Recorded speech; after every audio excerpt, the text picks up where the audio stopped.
All right, I think I've got it. Right? Normally works this way, right? And I hit this button over here and things get started. And there we go. Good morning, good afternoon, good evening, whatever time it might be in your part of the world. Greetings, my excellent friend. It's so good to see you. My name is Jeff Fritz, and today is October 22nd, 2024, and we're going to write a little bit of code today. How you doing there, chat room? Hello. Let me say hello to the chat room. Let me bring them on. We're broadcasting live on Twitch and YouTube. It's right over there. Let me say hello to our friends that are joining us. Napalm Codes, hello. Robert Stefan is here. Yeah, I had the music just a little bit low. I had it at my normal broadcast level, and I normally bump it up louder when we get started there. C Sharp Titan says, hope I'm doing well today, and my mom had a great birthday yesterday. She had a good time yesterday. Absolutely. Thank you so much to everybody that helped out with that. I'll come back to that in just a second. Weird Beard Dev, happy Tuesday to you. Codebase Alpha, hello. Eric is here. How you doing? Chuck Beasley, hello to you.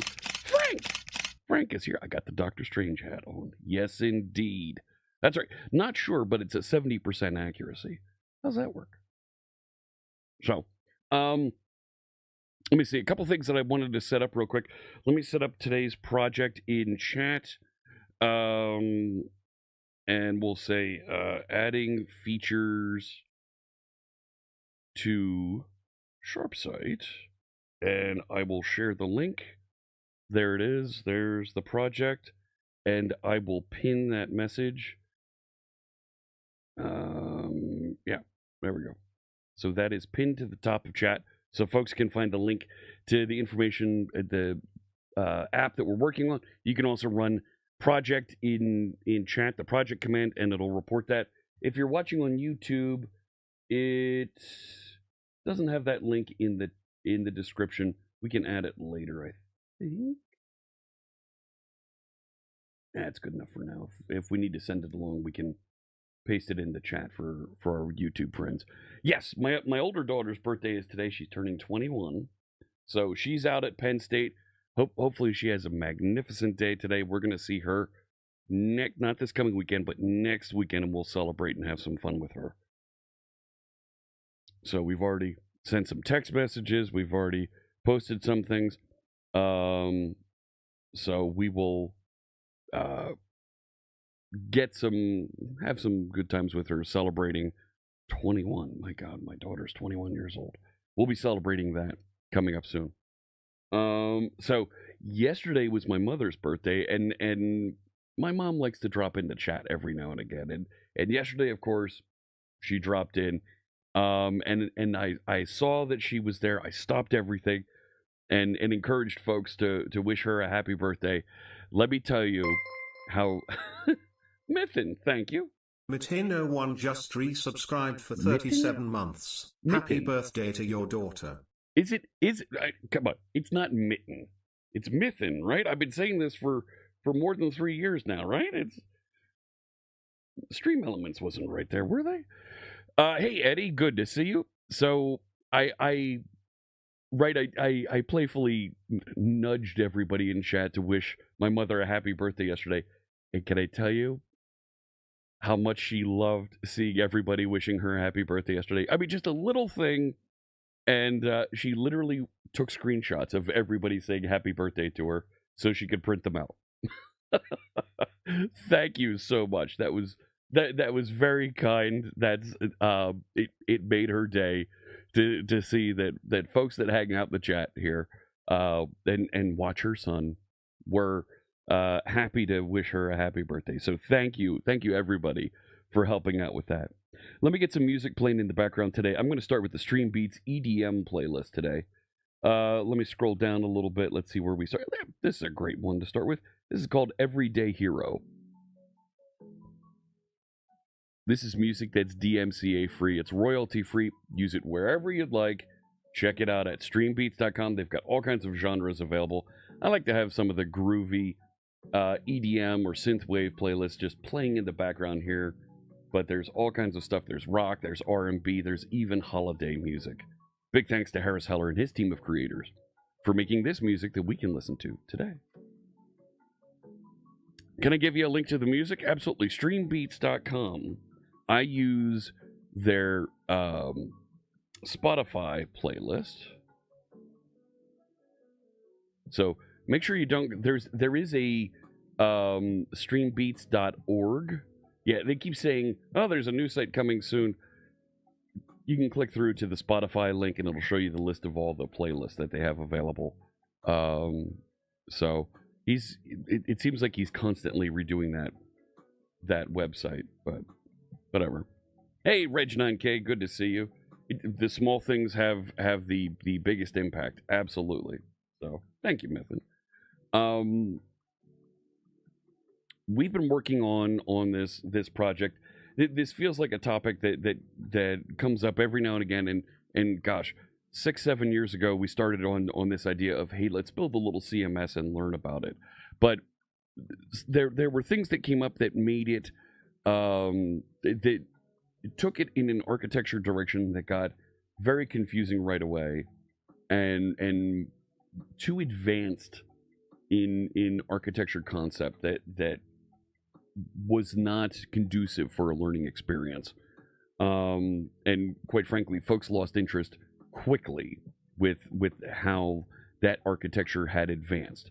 So we're trying this again in the wake of the brouhaha around WordPress, making a CMS, making a blog content management system that is easy for anybody to pick up and use.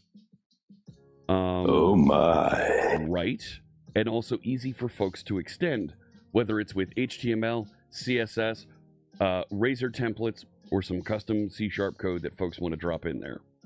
So we've got a vision of what we want to work on, and that's some of the details that we've described on the front page, the README of the Sharp site GitHub repository.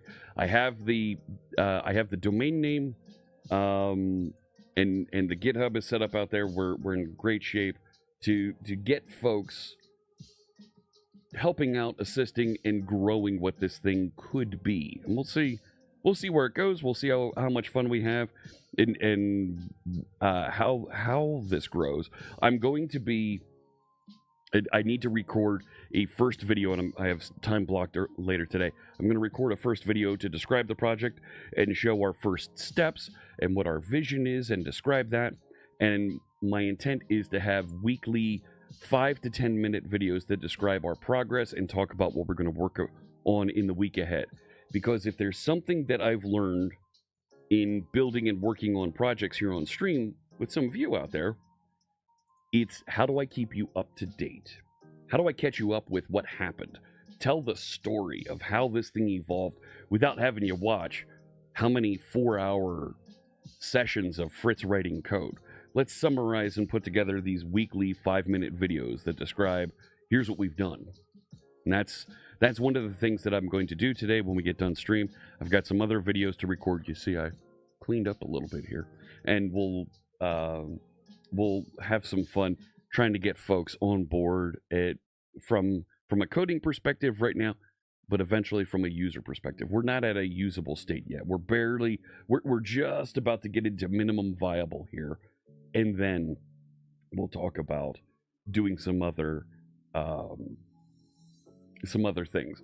There's a clear set of milestones here that we're going to hit over the next few streams that we can talk through and try to land. Let me answer a question here from NullRefCheck. What are my thoughts as a user and evangelist on what's going on with WordPress?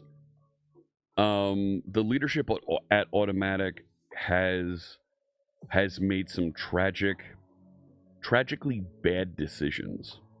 They've been spending a lot of money on lawyers going after folks who are using the WordPress name in ways that they don't agree with.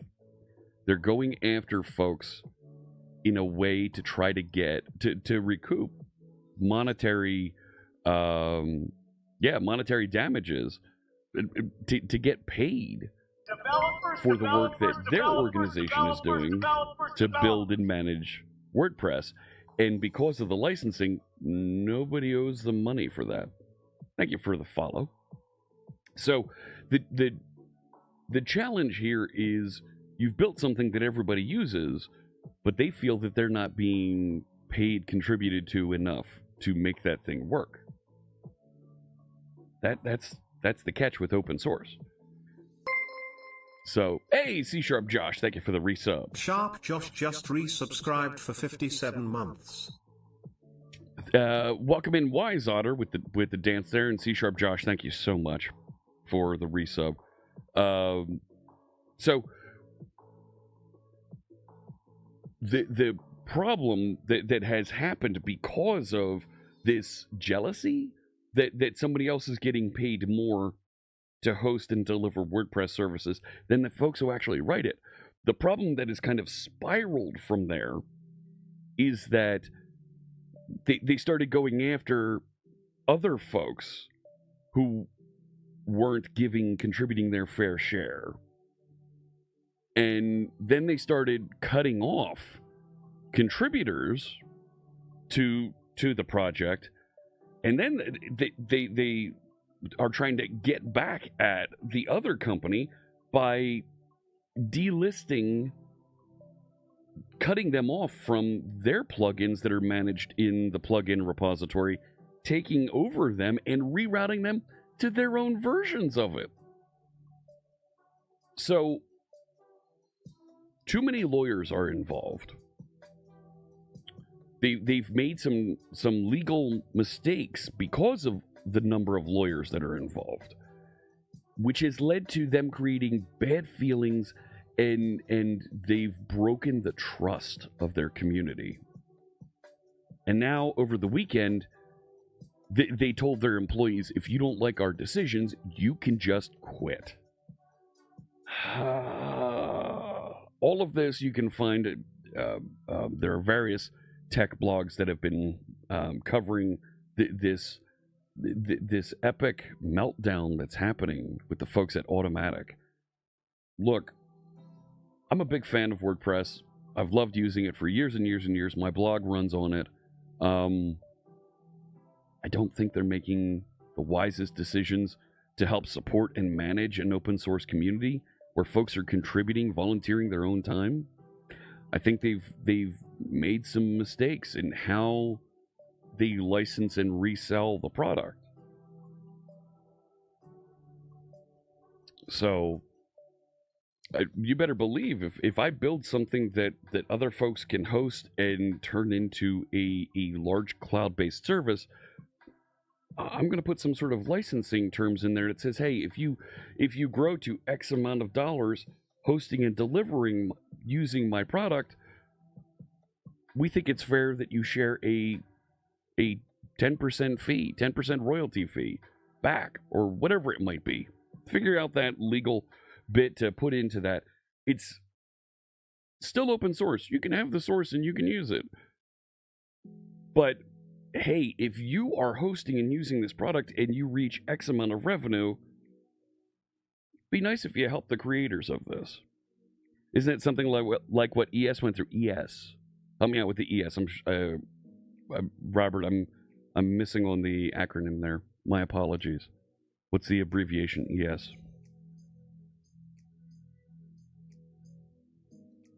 Yes, Elasticsearch did go through something similar. And you see this, right? Dare I say, this is what open source projects dream of. Right? Hey, I built a little something that works for me. Maybe it helps you out too. And more folks pick it up and like it and use it, and they start doing their own things with it, and they turn it into part of a product. And well, wait a sec. There's actually a big ecosystem here of folks that like this, and the people that are building it need to get paid in order to maintain and support the growth and size of this thing. So then there's the license shift that happens. It looks ugly when these things happen, and there are ways to manage that and make it work. But man, Automatic has they had a business model around it, and they really stepped on it with managing and interacting with their community. and the same road seems to be going Bitwarden, I don't follow. They're limiting access to the source code. Jean Valjean, hello. Coder24601, good to see you. I'm a bit congested. I've been dealing with, I was at the doctor yesterday afternoon.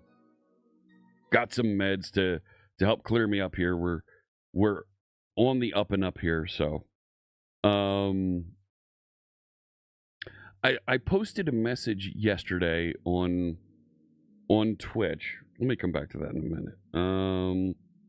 Yeah, Big Daddy McCoy, let me come back. Let me come back to this question in a second. I posted a message on Twitter yesterday, X, whatever you want to call it. I don't like to talk politics. I'm not going to talk politics. The two candidates that are running for president in the United States, one, thank you, Alu. Appreciate the resub. Alu the Crow just resubscribed. The one For 20 months of Fritz helping me out with learning and exploring more C-sharp things. Obviously though, Visual J hash reigns supreme. Visual J hash, that's right. Aluth point. That's right. X Twitter. So, the one candidate, she says that she worked a summer while she was in college at the local McDonald's to make ends meet. And the other candidate has never worked a day in his life. He's always had a lot of money at his disposal and run businesses. He's never worked at a fast food restaurant. And this past weekend, he decided to set up and connect with some folks at a local McDonald's, local to me actually, next county over, Bucks County, Pennsylvania, and spend some time working drive-through, working fry station. Now, a presidential candidate coming to work at a McDonald's, let's be real, the amount of security for a president to show up at any business is ridiculous. Secret Service comes in. Certainly somebody who there's been attempted assassinations at. It's ridiculous the amount of security that goes on around this operation when these folks travel anywhere. To allow him to work the drive-through, you better believe there's going to be security all over the place, and they're going to control that situation as much as possible. So while it was a real McDonald's. It was a real McDonald's. They controlled who was allowed to order food there. It was a very controlled situation. It certainly was not the pressures of having a line of folks 8 deep screaming and yelling and kids upset out in the lobby and a line of cars around the block coming through. Certainly wasn't that level of pressure and real, but it was certainly a controlled pass-through of that venue. Which leads me to two things. How upset and angry is he that he went and set this up to go and identify and have that experience? Second, I'm one of the 1 in 8 people in the world who have worked at a McDonald's at some point in their career. My first job while I was in high school, I worked at a McDonald's. I worked the fry counter, I worked the grill, I washed dishes, mopped the floor, cleaned the restrooms, worked the cashier, worked the drive-thru. And it's a humbling experience to have that as your first job. It's someplace that I learned a lot working under the arches, as they say. The folks at McDonald's corporate have no idea who I am or when I worked for them. But I learned a lot about customer service. I learned a lot about working as a team. Some of the folks that I worked with are now real estate agents. They have some kind of prestigious jobs. One of the gentlemen I work with is a radio host on ESPN.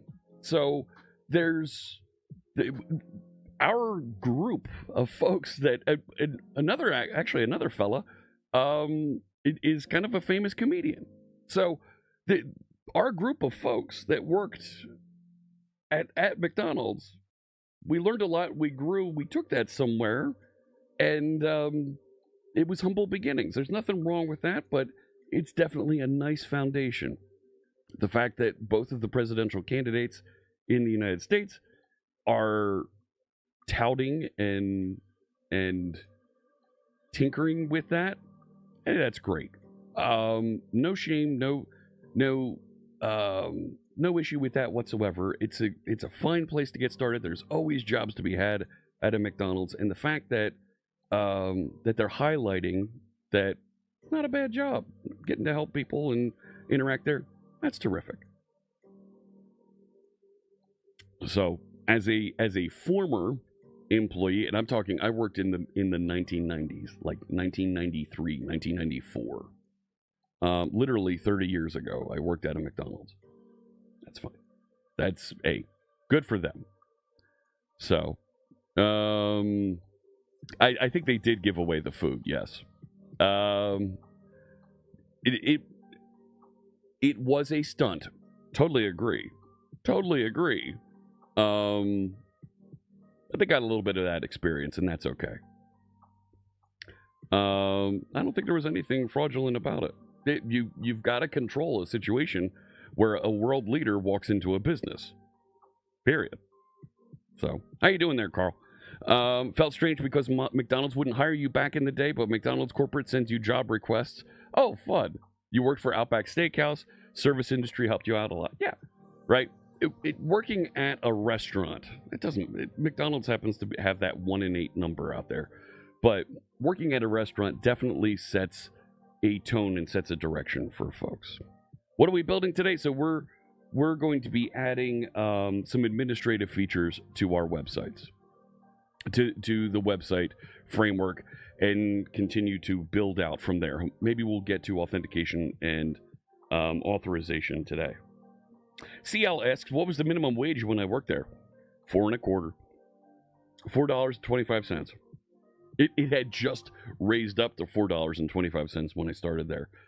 I think the highest I was paid while I was there was $7 an hour. And man, I was living it. So,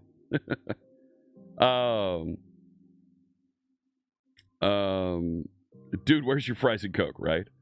C# Titan worked at a Subway, learned a lot about customer service. Absolutely. Though, you know what? It's nice to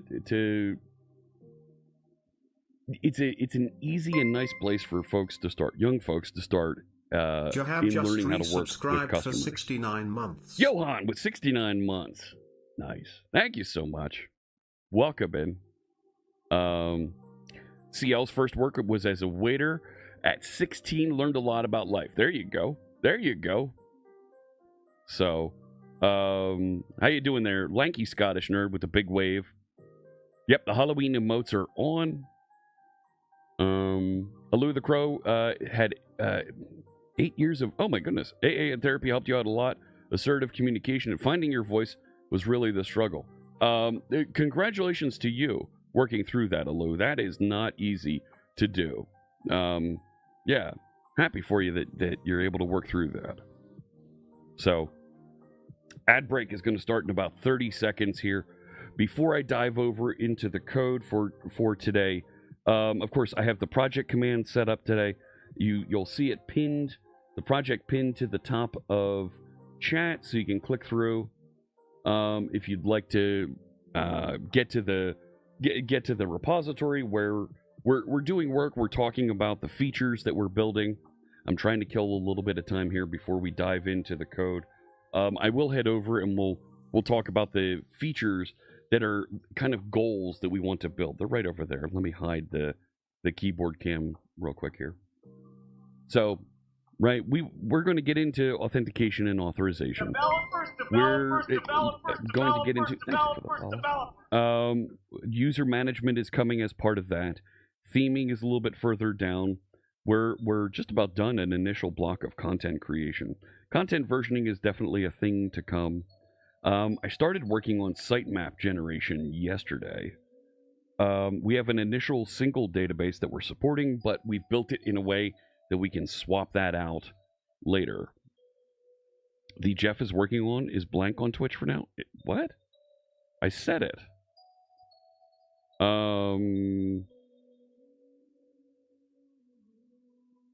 There's a message pinned to the top of chat. Pull that down. There's a little arrow next to that. You can also run the project command in chat, and that will tell you what we're working on. That'll give you the link as well. So, Chuck's first job was at a Burger King, making $3.35 an hour. Okay, all right. 8th year on the 19th. Congratulations, Alu. That is awesome. Dead Robot Dev, hello. CL with the resub. CL_L just resubscribed for 7 months. I love the first Q&A part of your streams is so different from other developer streams. Thank you. Appreciate that. And I try to pivot and come back and do a little Q&A later in streams as well. Napalm washed dishes for $5.15 an hour. Hey, it's that Junie Von Esch. First job was at Subway, so you can always make a coding special. Footlong cold cut. C# on Azure with tomatoes, lettuce, pickles, and mayo. I see what you're doing there. Save. Hello, boss. Good to see you there. Ads are almost done. 5 seconds left, and I'll talk a little bit more about some of these features over here. So these are kind of goal features that we want to have, and the ability to extend with extensions afterward. So as we think about and as we grow this, these are going to be some of the projects and direction we want to go. So before I dive back in, and we were doing a little bit of sitemap generation last time. Before I dive back in and talk about sitemap generation, I'd like to put together. Oh, that's my version. Hang on, over here. And I have a couple items here for us to work on, and this first milestone for minimum viable adding central package management. We need to get GitHub Actions set up, but it looks like we might have a little bit of work to do on that to get it to build properly. Post should support Markdown. We can get that done in this block that we're working on now. Let's add a couple issues here and talk about some of these things that we're going to build. Let's add sitemap generation here. There we go. A sitemap should be automatically generated for the public-facing pages, right? Of our app, of our website.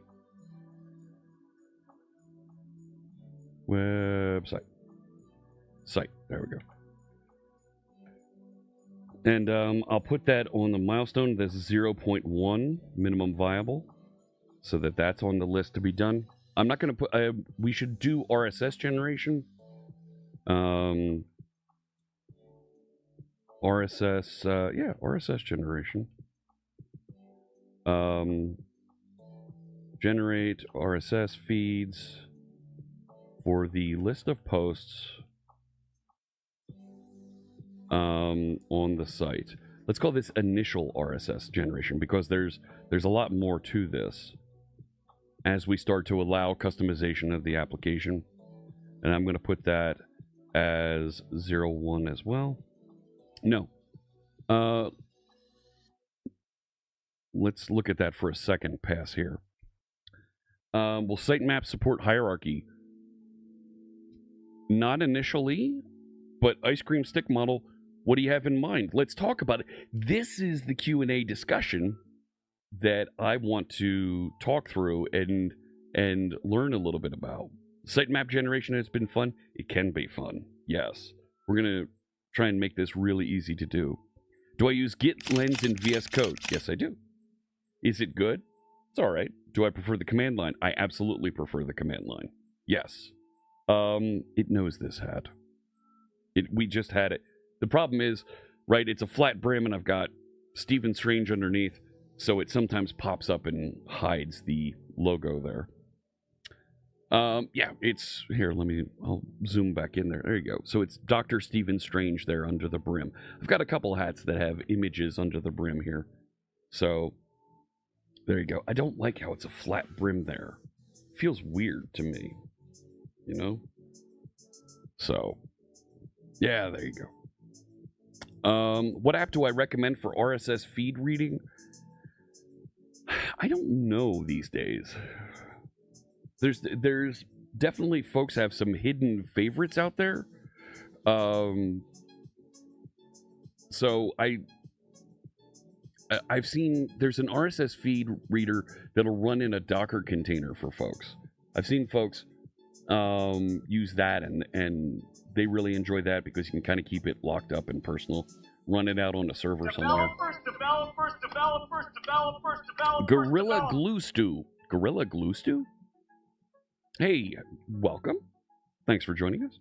Instead of a flat list of posts, Ice Cream Stick Model says there could be some grouping like subpages in its posts. Can you do me a favor? Can you create an issue for that and we can talk about that and kind of flesh out what that idea is as we get to some more advanced sitemap capabilities, because I think there's going to be something there when we introduce the category and tagging capabilities around a post. And when you do those things, then it does make sense to put some grouping around those, so you can say, hey, give me just the posts in this category. So but absolutely, I'm trying to focus on the simple, just get these pieces working with some initial capabilities, and then we'll begin making them more complex.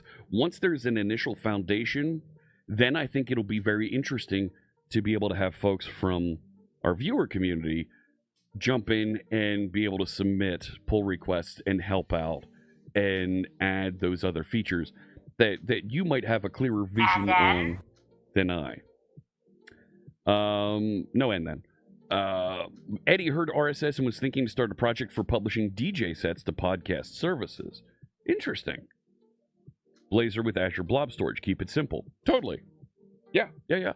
That makes great sense. The trick is going to be managing the downloads from that Azure Blob Storage, right? If you're shipping a lot of data, it's going to start to see some cost for network bandwidth. Possible to add static pages and then dynamic posts list pages. Oh, definitely. Oh my goodness. Yes. So we need a way to support static pages.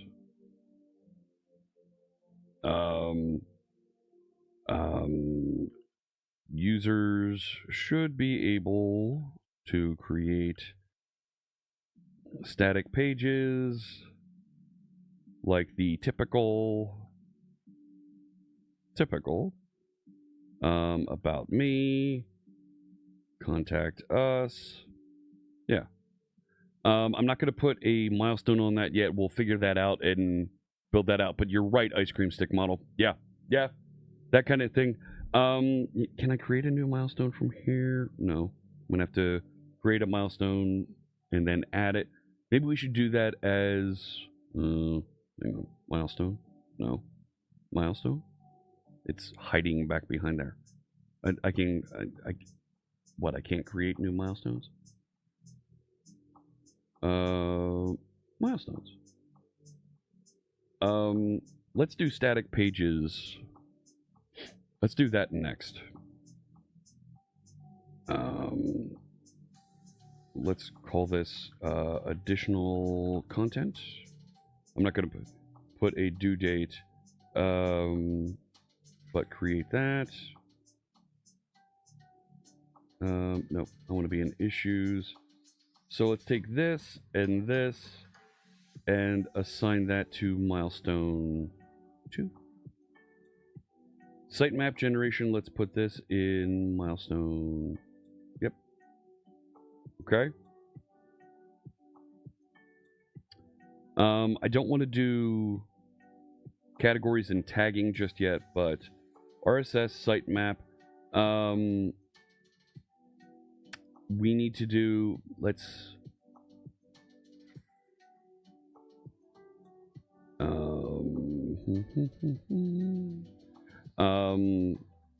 content. I need a content list, content management page, post management page, right? We need an admin page,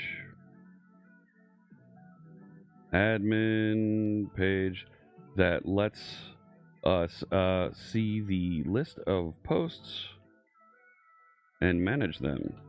Like, that's got to be in this first version. Like, I can't do the edit page unless I have a way to click through it and get to that stuff. So, CDN it, yes, but keep an eye on that. Hey, Salih on gaming, Salah. I'm sure I'm not pronouncing that correctly. What do I think about Azure DevOps, aka TFS? They're not the same. Those are two different things. What do I think about Azure DevOps? I really like it. There's a lot of great enterprise level control that you can do with it. I love how visual it is to set up and manage. You still have the ability to deliver and put your own YAML in there if you want to script your DevOps that way. There's all kinds of great features in there. However, when I'm working on open source projects with the community, I like to use GitHub because it becomes really easy for other folks to reach in and collaborate. So, yeah, I like it too. So, Mythin looked into it. I noticed that I'm explicitly telling Aspire to get the latest Postgres container available. Yes, I am. So I started to wonder, what if the Postgres NuGet package gets an upgrade? Will the data volume I configure help in persisting the data so I can safely upgrade the database? Thank you for the follow. You're right, Mythin, you're right. So what Mythin's talking about here, and this could become an issue, and I've kind of, not kind of, I have. I've kind of forced an issue here where, no, let me go back and show program first. Let's show this. So in configuring and using .NET Aspire so that we have a nice development environment to work in, I need a database and I need my website. Right now, those are the two requirements to run SharpSite. So I isolated all of my Postgres configuration inside this method here, this extension method called add Postgres services, and it returns a reference to my database and a reference to the migration service that Postgres services is going to set up for us. And I tell the website, don't start up yet until the database migration is complete. And here's a reference to the database so that you can go and connect to it. Well, what Mythin's pointing out here, and it's a good call out. Thank you for highlighting this. Inside this method where I go and define, here's how to interact with Postgres, I define go get Postgres. We're going to use Postgres as part of this. I'm specifying the name of a data volume, and I have a constant that's sitting here in my Postgres configuration that it can grab and load. The container is going to be persisted. It's always going to be running. And I added with pgadmin that the configuration of the pgadmin is going to persist. And this doesn't seem to be working. But I was trying to do with image tag latest here, I think is what you were looking at. And I was pulling latest there because I want the pgadmin to always pull the latest version there. Because sometimes it goes out of sync. pgadmin, the Postgres admin website container, doesn't update updates faster than the Postgres container. However, you're right. There could also be an issue where the version of the Postgres database goes out of sync with the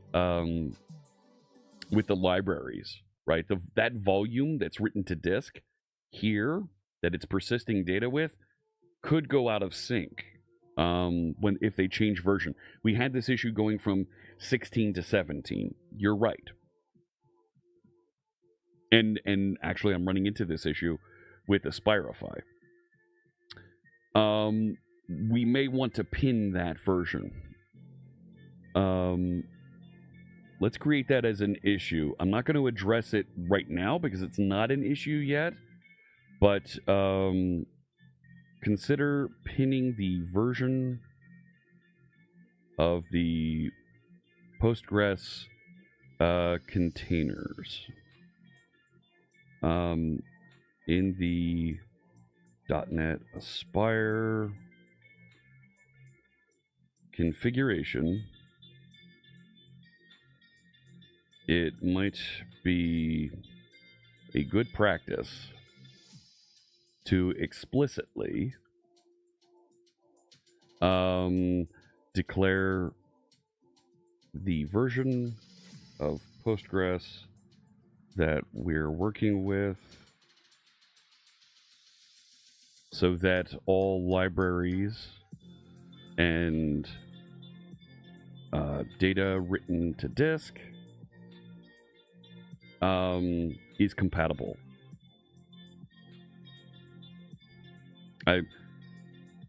That's a bit more of a chore. It's an enhancement that I'm not going to specifically schedule yet, but good call out, Mythin. That could absolutely become an issue, and we may want to pin and align to make sure that all of those versions are compatible. I hope, though, one of the decisions that I did make, I pushed all the Postgres stuff over here into a separate project so that the versioning of the Postgres interactions is locked down and over here in this file. So it's in there and also in the migrations project. Now, I could have made these, the migration service, I could have made the same project here. I think it's a little bit cleaner to describe them separately. But I certainly could have pulled this version number, this 821 version number. I could have pulled that out and made it a variable, right? And I think that's something that central package management is going to help with, is centralizing those version numbers that we can do. So, but good call out. Next question coming in from Ice Cream Stick Model. Am I planning to add multi-tenancy support to the roadmap? Oh, yes. I think it's a little bit further out. It's absolutely something we want to consider. We not just consider, I think it's something that we want to do. Don't think I have it. I don't have it explicitly called out here.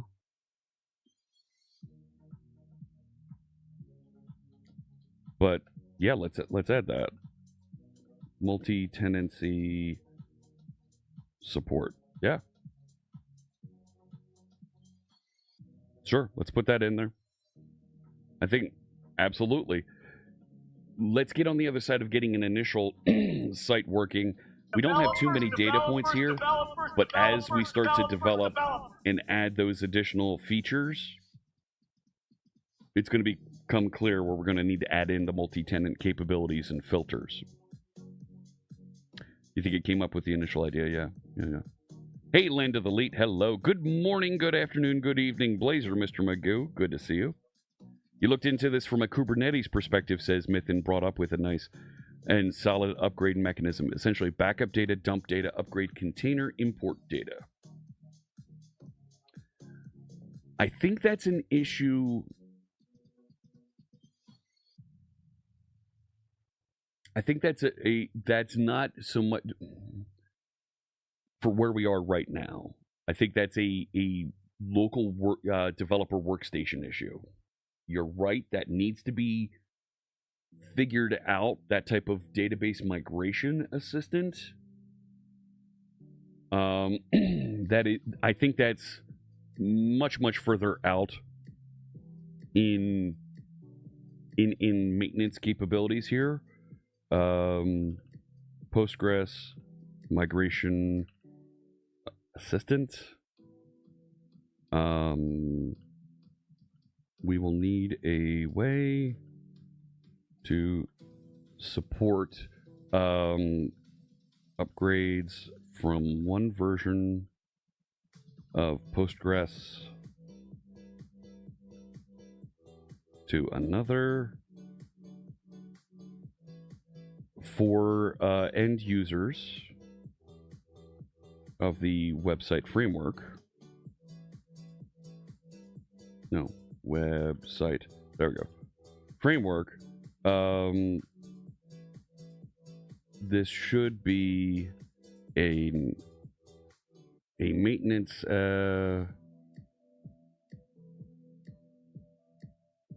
task that can be performed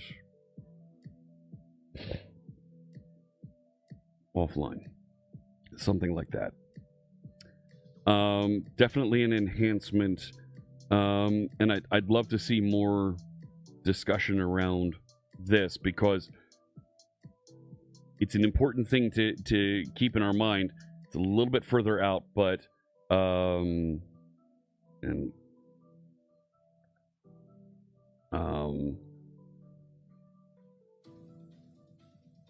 right,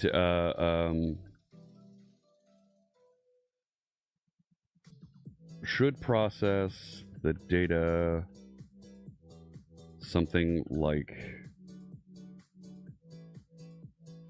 right, and we want to do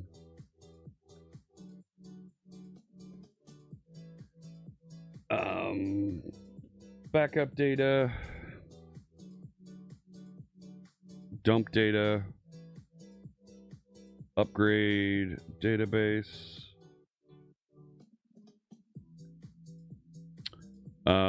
import data in new database, something like that, right? So we've got a place now to kind of to remember, hey, we need to cover this, and we can continue that conversation, particularly if there's somebody who's interested in diving in and building something like this.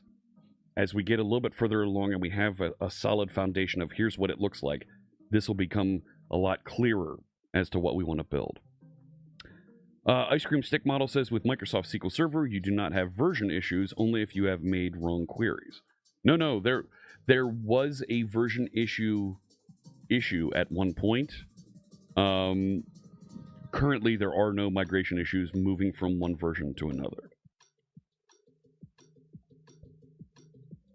DGB asks, is it Blazor server? Meaning if a user loses network, will they have that beautiful reconnection pop up, preventing reading the page? The sites right now are SSR, static server rendered, server side rendered. My intent is for the interactive pages.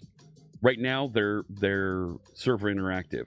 I think for some of the interactive pages, like, hey, edit a post, create a post, I think we can move to WebAssembly and avoid that altogether, or make it server-side rendered with enhanced navigation, enhanced form handling. I think we can minimize the amount of interactive Blazor that we're doing and take advantage of some of the server-side rendering capabilities. But you're not wrong about the server reconnection issue. So that's absolutely something we're going to need to address. So what did I start putting in for milestone 2? Initial RSS, support static pages, and I updated and I put on minimum viable right? Things that we still have to do. Post management page.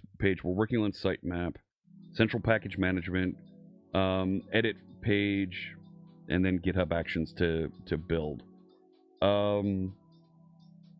Let me park it right there and go back to writing a little bit of code around Sitemap. Yeah, we're going to replace WordPress and give a lot easier to manage capabilities. Have you ever talked to somebody who's not in tech and asked them to manage WordPress?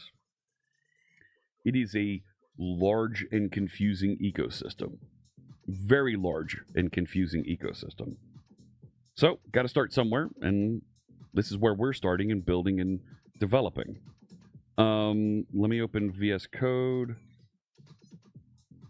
for the project. There we go. And we were working here on Sitemap XML.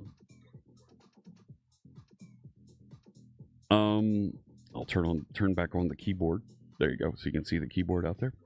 You have a completely different question, and we still have to go to Vim. All right. Fixing PHP with C#. King Clars, you can do that with a project called Peach Pie. And folks have been doing that for some time. So, let me answer Mithin's question here. I'm building a hobby project for a friend using Blazor web app. However, some of the pages result in some very strange behavior. Tell me more. It can find the page, load the page, becomes unresponsive for a couple of seconds, and then goes to a page not found error. Sounds like you have an issue in your pre-rendering that's happening. That would be what I'm hearing there. That sounds like a pre-rendering issue. That couple of seconds sounds like it's happening between the pre-rendering and the delivery of the interactive site. So, I do have a request to go to Vim.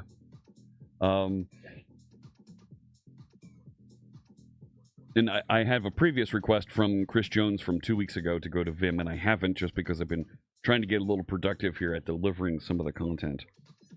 Fine, we'll go to Vim. So let's open another tab over here so that we can get into and work a little bit in Vim. Ads are going to start in about 2 minutes here. That's right, watch the Microsoft guy using Vim. Space Shot with the resub. Space Shot just resubscribed for 63 months. Thank you so much. 63 months. Much appreciate. At tier 2, and I'll make a donation to the Raspberry Pi Foundation. Where is it? I need to go to... That's not it. No. Where the heck are my channel points? Vim. Why aren't you opening? Go to the thing. There it is. We're going to be in Vim for the next 15 minutes. So I'm going to manage and run the application over here. But inside this one, let's go to Sharp site. Right, the... What? Yes. Sharpsite.web, that's what I want. I need to get used to doing that. There we go. Now we can work in here. Hold on. Let's see, where are we going? I was, well, let's start off in, where did it go?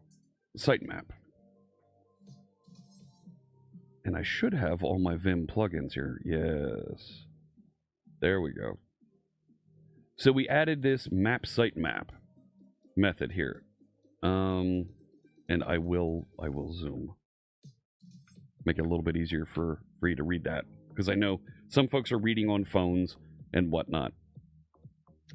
Does that make 30 minutes of Vim? Oh, I hope not. You really promoted that when Windows Server Core came out like 20 years ago to work more in terminal.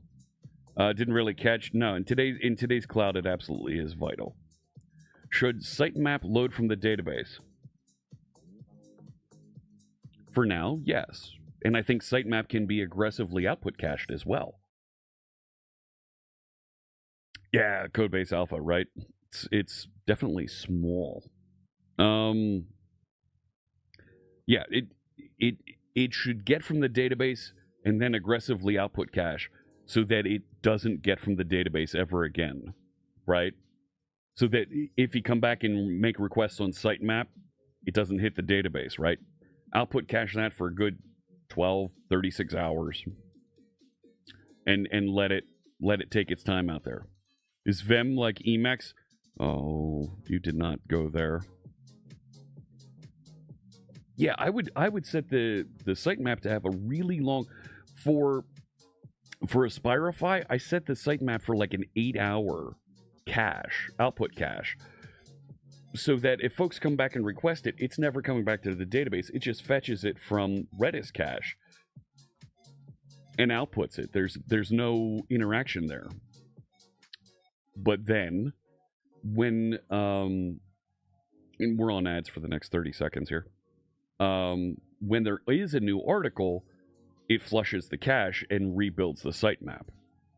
So one person makes the request to get the sitemap, it goes in cache, and then it sits out there.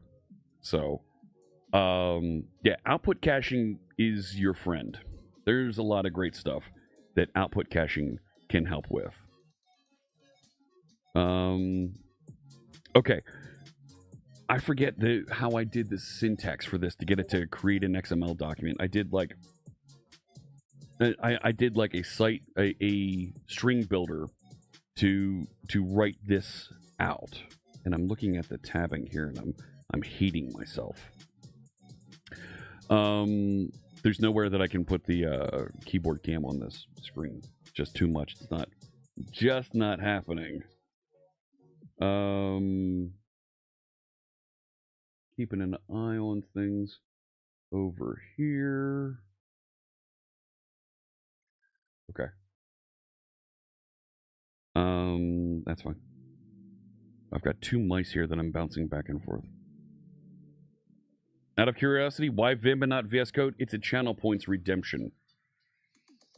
That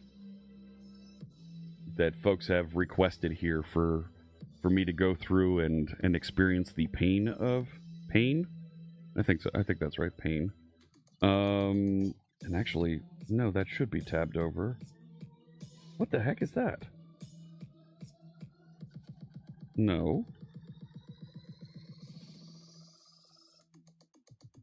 And go down here.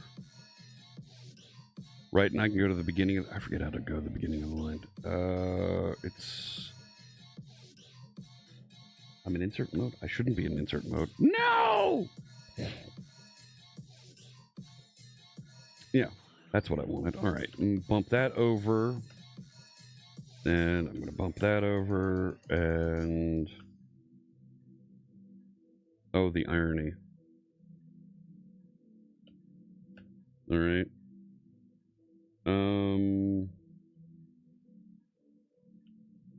That's fine. All right. But I was using a string builder and building and loading XML for this. So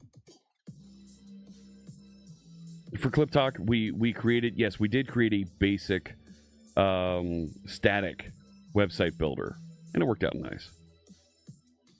So what if you have multiple web servers under a load balancer? How do you manage refresh cache for all web servers? ASP.NET has a distributed cache mechanism, and you can tell it to purge the distributed cache, and it will reload. So it does know how to handle that. ASP.NET handles that. We don't need to build that. So, all right, where was I? So let's start out, I guess. We should probably do it up here before we go get the posts, right? Let's call this like base XML. I don't know. Equals, and we'll do triple quote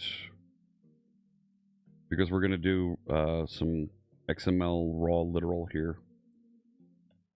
Now, what's the syntax for sitemap? Because I don't remember. Sitemap syntax. Oh, thank you, Google. Why don't you tell me how to build a sitemap that you're going to ignore? All right. Right, it's just the URL with the locations in the last mod, and then there's more that we can add in there for extra stuff. Oh, we need a robots text at some point, too.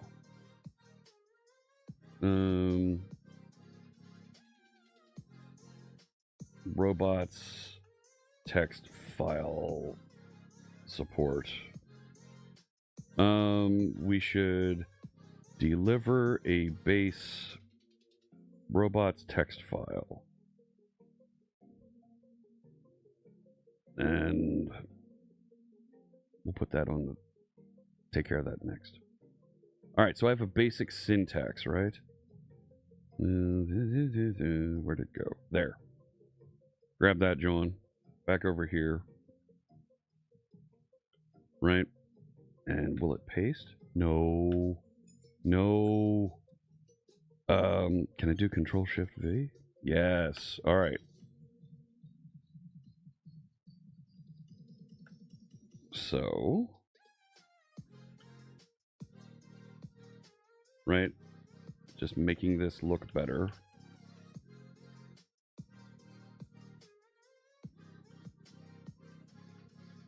And we'll fix that location in just a minute. But I'm already seeing a problem with the location, you know?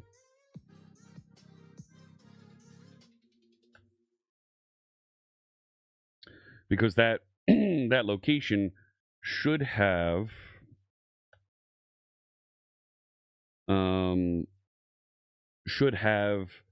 the actual full host name in there, and we don't have that yet. Get rid of that down there. So this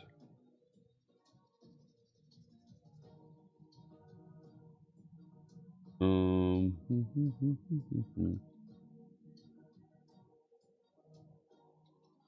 on, you should be over one. Oh, man. That's indented. That's indented. These are over too far. I don't like being the indent police.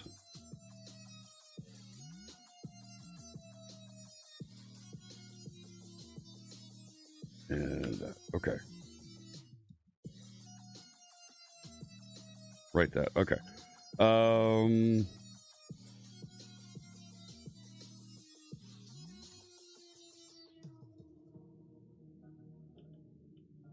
Right, then I can say var XML equals... And this needs to be a string builder if I'm going to start adding post information into there.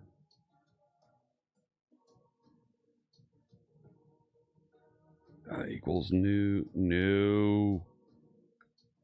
I got into my Overwatch configuration. New string builder. And we'll start with the base XML.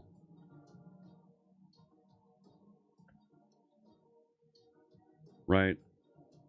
Append post URLs.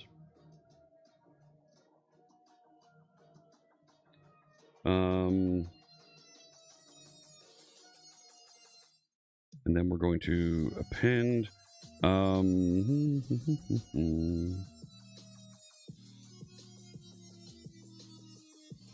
we need to close the XML, so it's going to be this.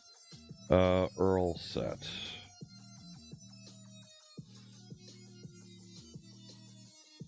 Oh man, this is cruel what you're doing to me here, friends.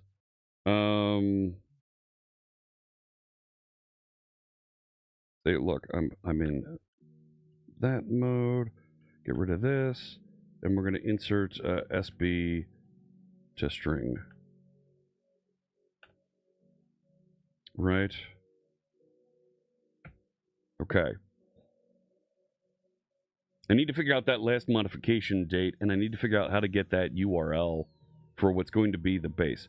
Look, I'm scrolling, and it's with my mouse, and it's actually moving that. I wasn't expecting that. Let me see. Can't reuse that one.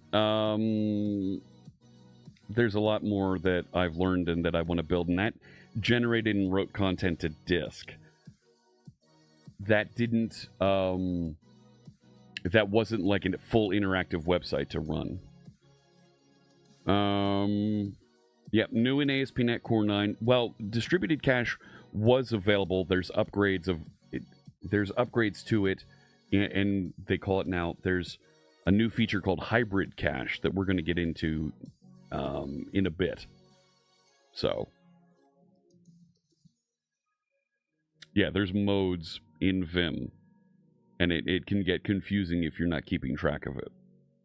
So, all right, where was I? So the base location here and the last modification.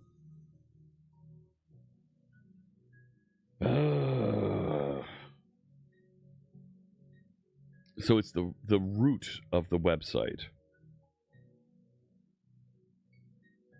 In order to get that root of the website,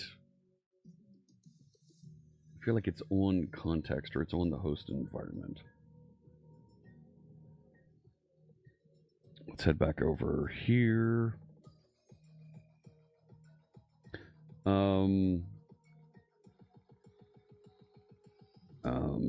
Get host name from iHost environment. Copilot would get this for me. I don't want the hosting environment name. No, I want the host name.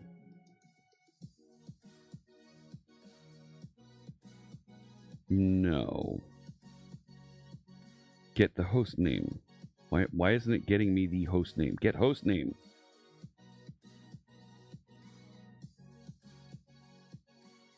No. Not environment name. Get base URL from my host environment?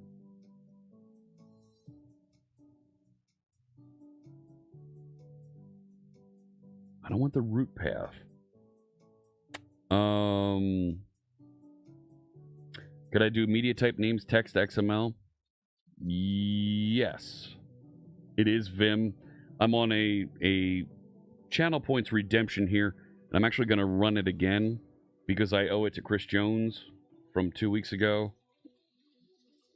So I will mark that first one complete, and Robert Steffen redeemed it as well. So I will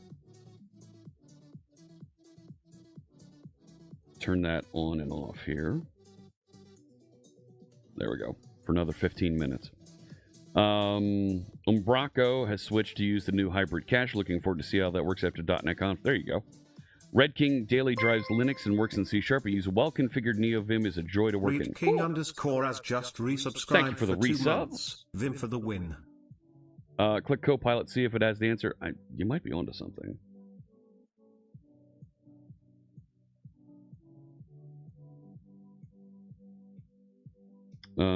Inject HTTP context accessor. Well, I actually have the HTTP context.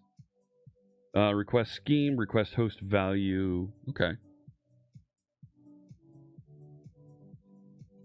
So, right, I have the context, which means I have the request. So let's make this interpolated. Yeah, right.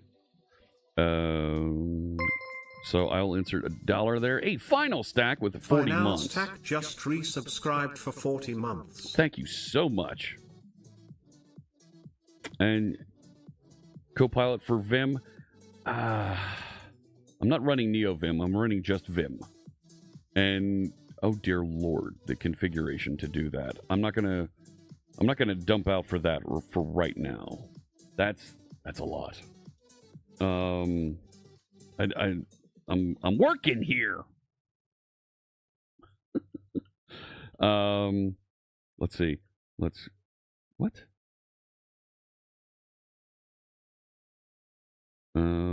Get rid of this, all this. I want to just go to the root of the website. And I feel like, you know what? Can we put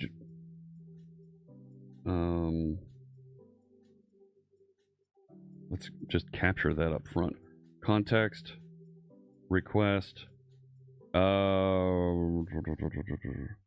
host.value.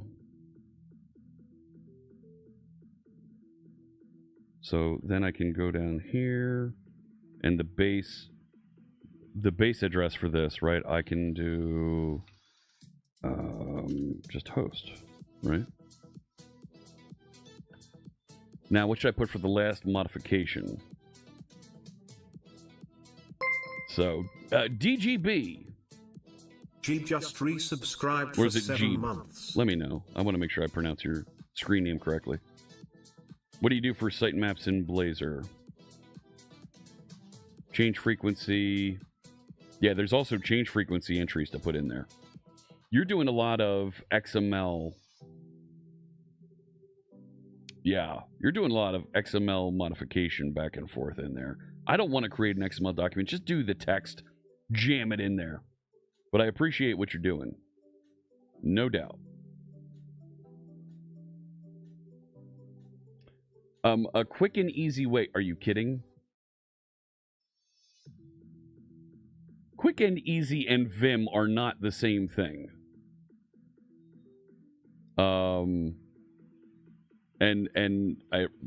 Is that Elijah?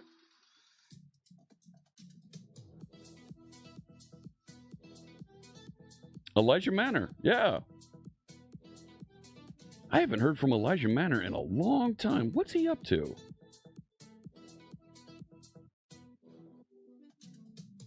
He's full on React. Yeah, look at that. And NeoVim. Oh, good for him. I am not a long-term Vim user, but appreciate the share. Jib is fine? Okay. Hey, Dead Robot Dev. Yeah. But I'll definitely check that out. Thank you for the link. You know what? For the last mod, let's just create... For right now, we'll just create a last modification date.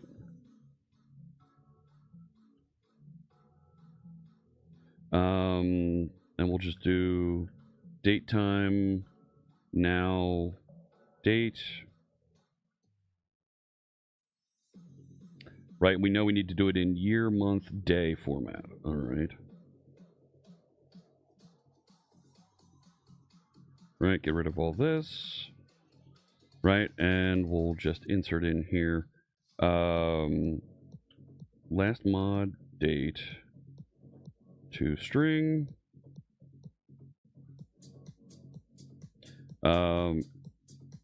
Year, month, day format.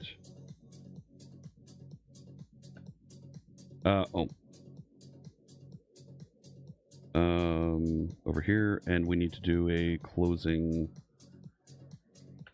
brace. There we go. All right. Last mod, date to string. Okay. And we should insert the posts at that point. So now we can generate and add those in with our string builder here. Totally agree, Tool. I'm much more adept at using VS Code. Vim is not where I spend my day working here. So I much prefer working in VS Code. But I'm happy to learn it, and I'll dive in there with that NeoVim, the lazy Vim, and take a look. Other editors have many keyboard-centric settings and modes you can enter also. Totally agree. I've been updating and working on the configuration of my Digma Defy to help me in Visual Studio and Visual Studio Code. So I'm a little behind when it comes to using some of those capabilities. That's not bullying. I'm going to let that come through there. Dead Robot Dev. with a fine message. I think half the people have seen push Vim, or for that exact reason. Vim forces you to learn your tool, otherwise it's painful. Yes. There is a skill level that you need to hit with Vim or Emacs as well. But you can customize it to meet your every need, where the Visual Studio tools try to make it as simple as possible for anybody to jump in and get productive. Like, you don't have to know how to use the tool to know how to get in there and start moving the cursor around and inserting code and it automatically giving you code completion and all that. So it really does a nice job of pushing that for you here. Where was I? So let's start inserting posts, right? So we want to do a for each var post in posts. Thank you. We're going to say, where's the string builder? Ah, darn it.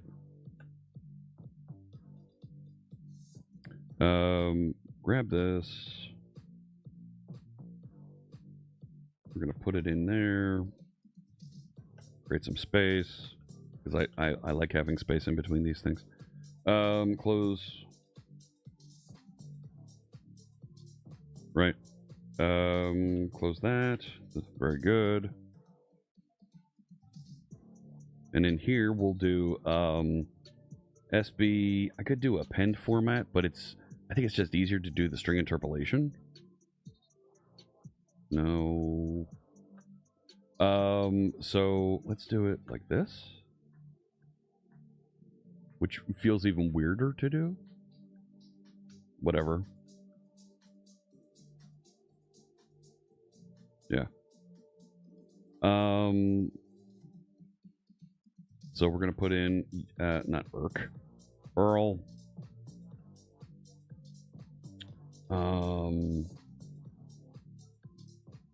Still feels kind of weird there. Whatever. LOC. Okay, and the LOC is going to be HTTPS because everything's going to go HTTPS. I'm not even going to tinker with that other stuff.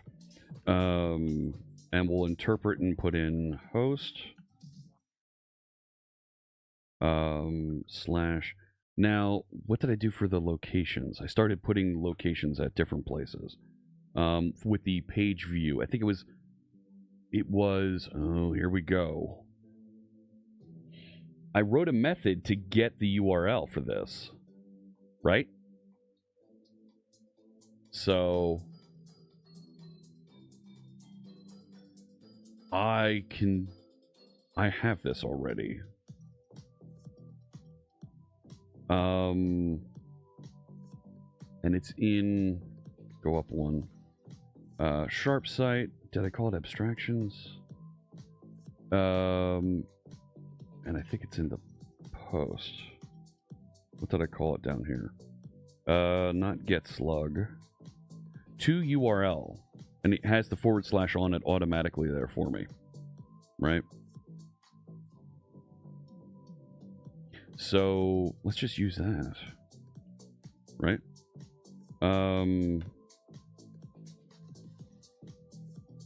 So I'll just tack on the end here. Post to URL.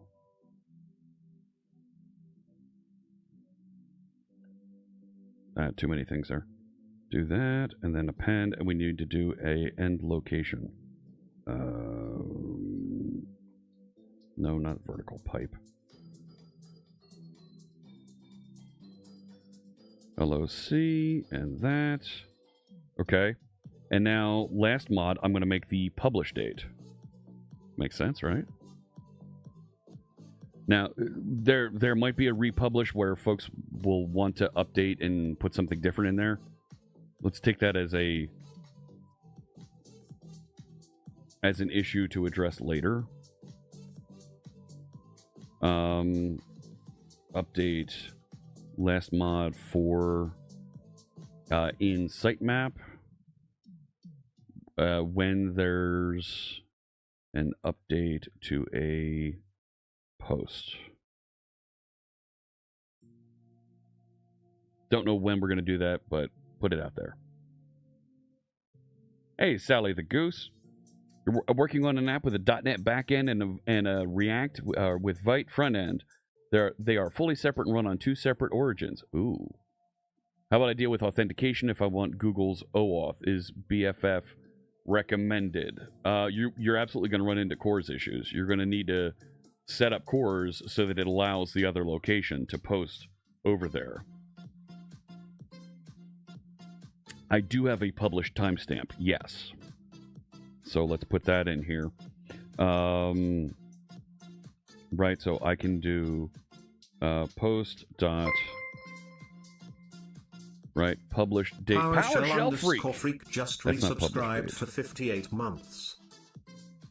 How you doing there, PowerShell Freak? Good to see you. I'll update folks again now that we're a little bit further into stream. Yesterday was my mother's birthday, and there were a lot of folks here yesterday while I was streaming, and when Mom stopped in, I asked folks to drop a birthday wish to my mother, and she was thrilled that so many folks said happy birthday to her. So I really appreciate you helping me out with that yesterday, chat. Thank you so much. That was something special for her. I really appreciate it. So let's do that and this, and we'll close that off, and we'll close this off, and then we'll close off the last mod. There we go. Okay. And I thought there was a title that goes with these. Isn't there a title that goes with that?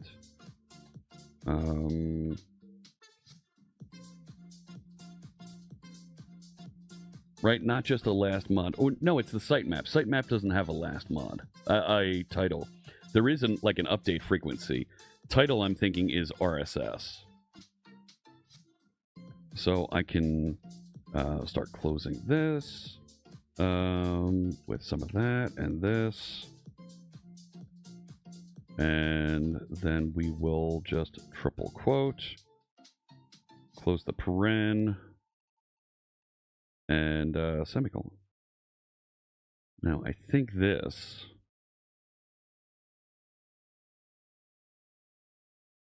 right, bring that over. Why am I in index? In insert mode, no. And that means I'm going to need to bring you over. I think that's okay. I think that's what I want, yeah. Right? So let's take a look and build that and see how it goes. Yeah, it was sweet, Tool. Thank you so much. Bit O'Brien says, happy belated birthday, Mama Fritz. Yeah, I'm not sure if she's watching, but absolutely, belated birthday to her. Today's my daughter, my older daughter's birthday. Oh, boy. Here we go. So, she turns 21 today. She's married. So, like, Fritz is old. I don't know if you know this. We're done with our Vim time here together. Thank you so much. It's over. Let me. I'm just going to exit here, and it should build, right? Oh, look at all those errors in Sitemap. Surprise! Fortunately, I can now go fix it over here in a real editor. Let me see here. Okay, string builder doesn't know what string builder is, so let's get a using statement in there. Thanks so much. I did triple quote here. That should have worked. And it does not like it. So let's... yeah, let's do that. And we'll clear all this out. Right? Come here. You're coming over here with me. Same thing with you.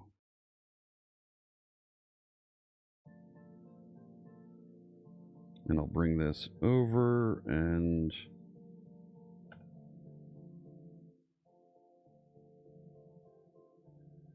Okay.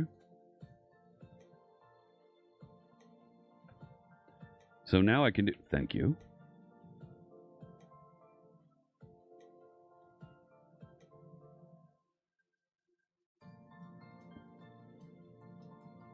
I should be okay on that.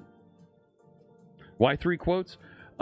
Because of the string interpolation I'm using here. I don't think I need the double interpolation because of, and I'll turn off the Vim information there, and we'll go back over here, and we'll go back to full screen so you can see my screen a little bit.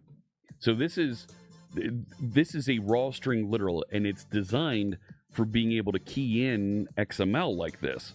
Using the triple quotes allows me to specify and put this content in there. The dollar in front of it allows me to do string interpolation with this. I would need $2 if I actually wanted to emit a curly brace. So I am doing a combination between an interpolation and the raw literal. SQL works great with it also. You're right, Pudata Pullman. Yeah, if you want to embed SQL statements inside your code, it looks a little bit easier to use when you format it like that. I have a feeling I just had my spacing wrong, and that's what it is grouchy about there. Yeah, that's what it was. Because the rule that goes with the spacing here is wherever the 3 quotes is to end the literal, everything needs to be indented past that. So, yeah. Source generator templates. Yeah, the multi-line text that you're generating makes it a lot easier for our human eyes to read here. The computer, of course, doesn't care. It sees that and just smashes it all together and doesn't care. And quite frankly, when we go to output this, it's going to eliminate the space. We're going to drop the spaces and tabs and all that stuff and smash it together so it's as small as possible. I think that's all we're looking for. We do need to call map sitemap inside of program so that it actually like outputs that thing. So let's put it right in here. We'll just say app map sitemap. Yep. And there we go. Right? Really? So that should do the sitemap now. Let's go back over here and let's .NET run with the HTTP launch profile. So that's going to be running out there so we can navigate to it and go work with it. String syntax format is also helpful. Sure. Go ahead and open that. There it is. There's our .NET Aspire dashboard. I can click into the web front end. There's my first post. And I should be able to get to... That's not sitemap XML. All right, go to the end. Delete that. Replace it with an L. And... localhost 5020. And it's got all the format. And if I grab that location... right there, that should work, right? Yeah, I put SSL in there and it's not, but there it works. Great. Okay, so our sitemap does work. We need to put the sitemap into the header of the website, right? So let's, right, where should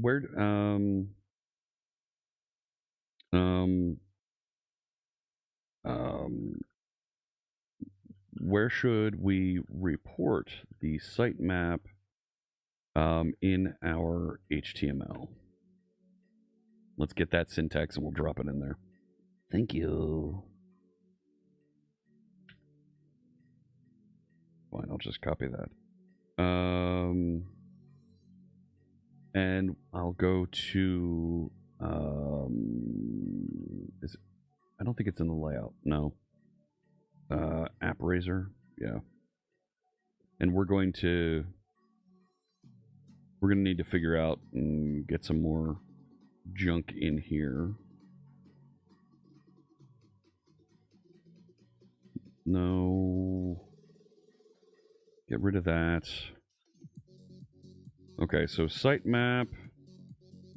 Title, sitemap. Can I just do that? I should be able to just do that, right? And that would work.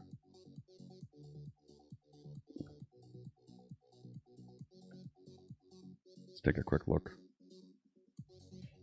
And I want to address these warnings before they get out of hand here.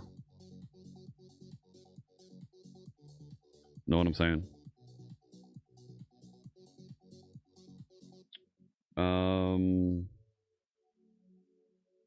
So, yep. Formatting is not great, but don't really care. Okay. I'm all right with that. So, is it a Ubuntober? Yes! Ubuntober. Yes, yes, I like that. Ace has 24. Something like that. All right. So, first post, and I've got that content loading, presenting for the sitemap.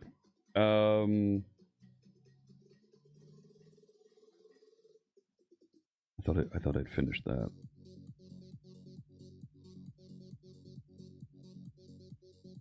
All right, come back over here. Let's do a get status. Because I think we have all we need for the sitemap. And we're on feature post. I don't want to be on feature post. I wanted to be on something like feature sitemap.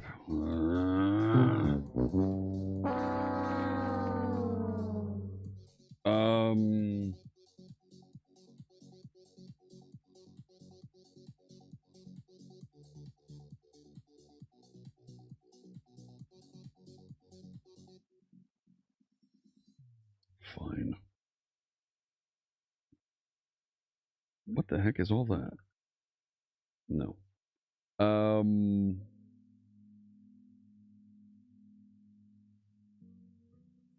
What was the last pull request I pushed through here?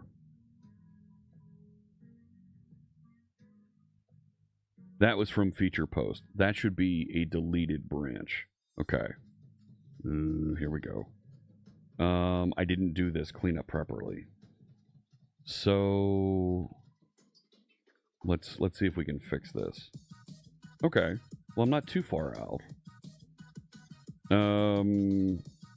Look at the status again.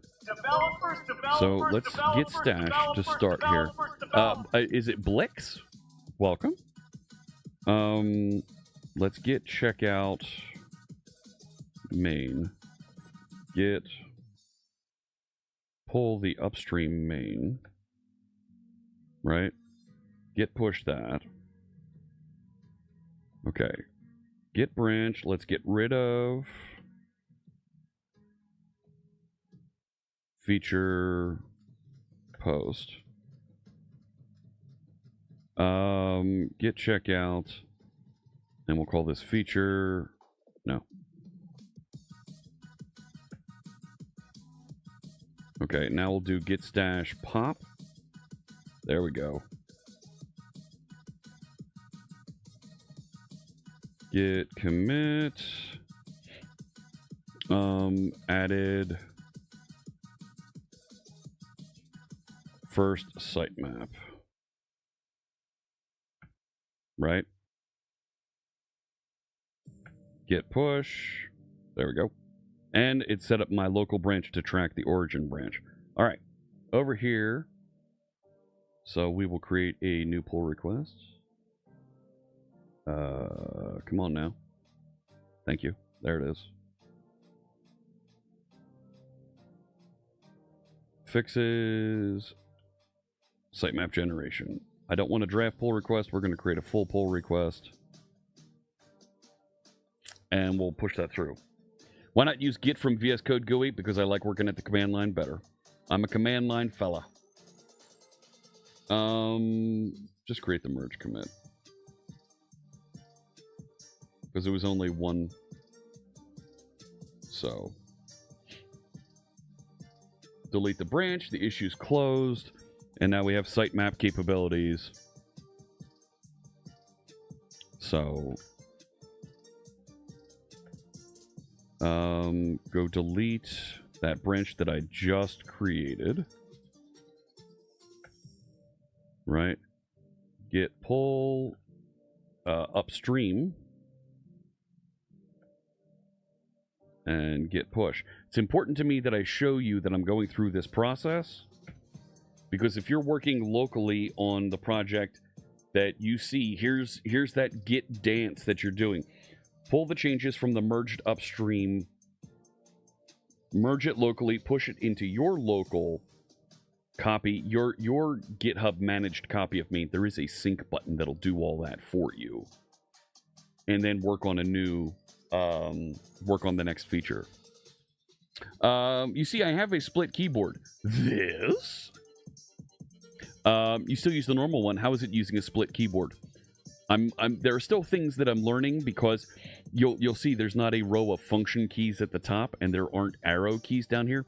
But I do have these 8 different, it's actually 10, right?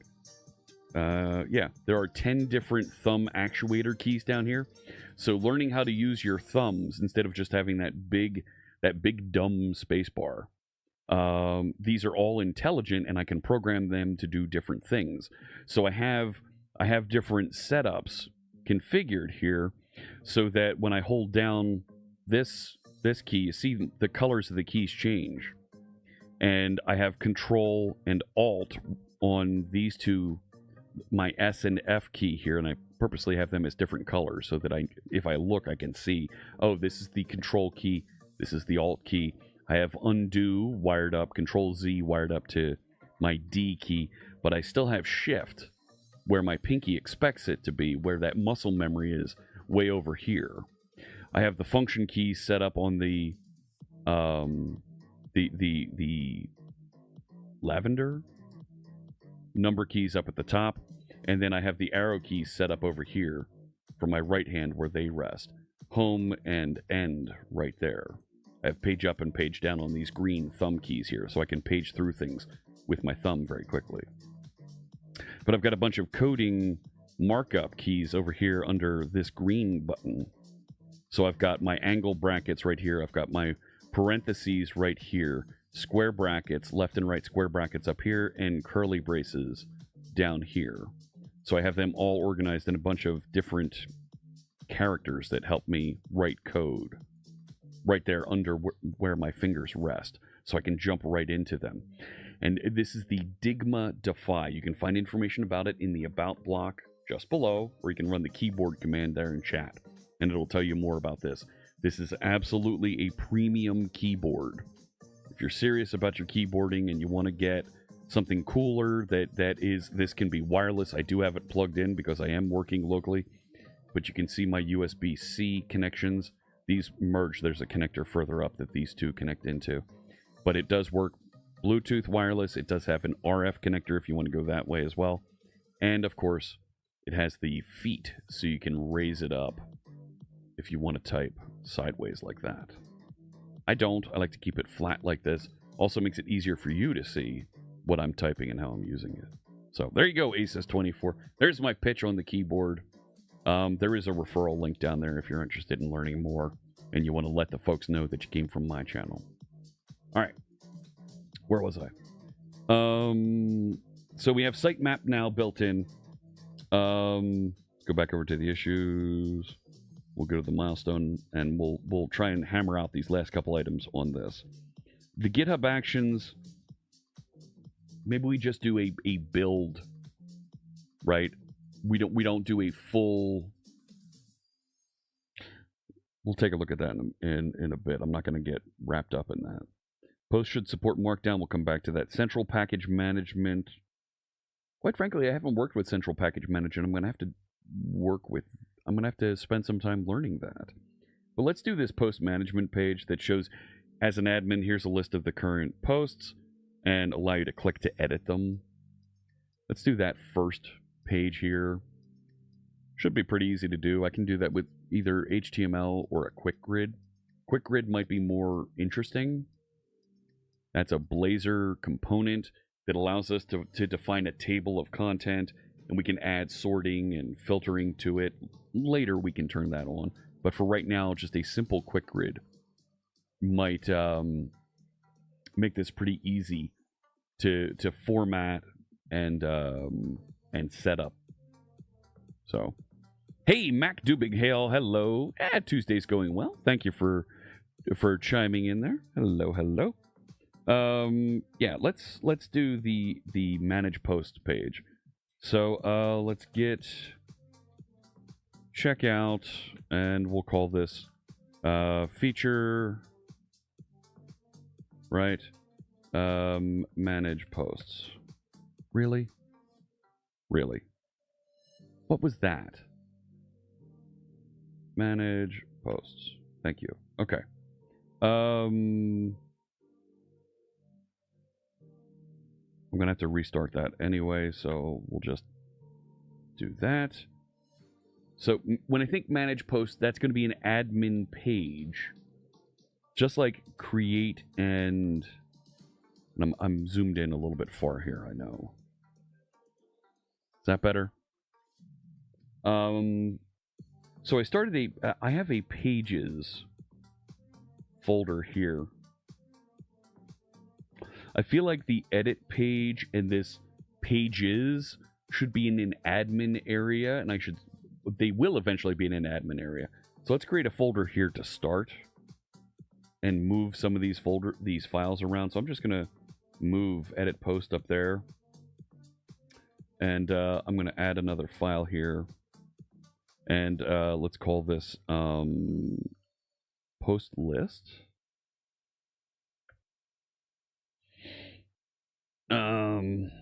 So we're gonna make this a page, and we'll just put this on.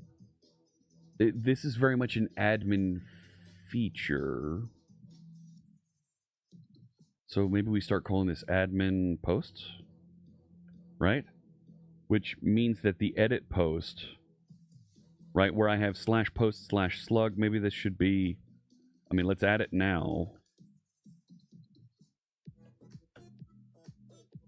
And to kind of centralize those, and then that means where I have it in the navigation to go and create. Let's make this admin/posts.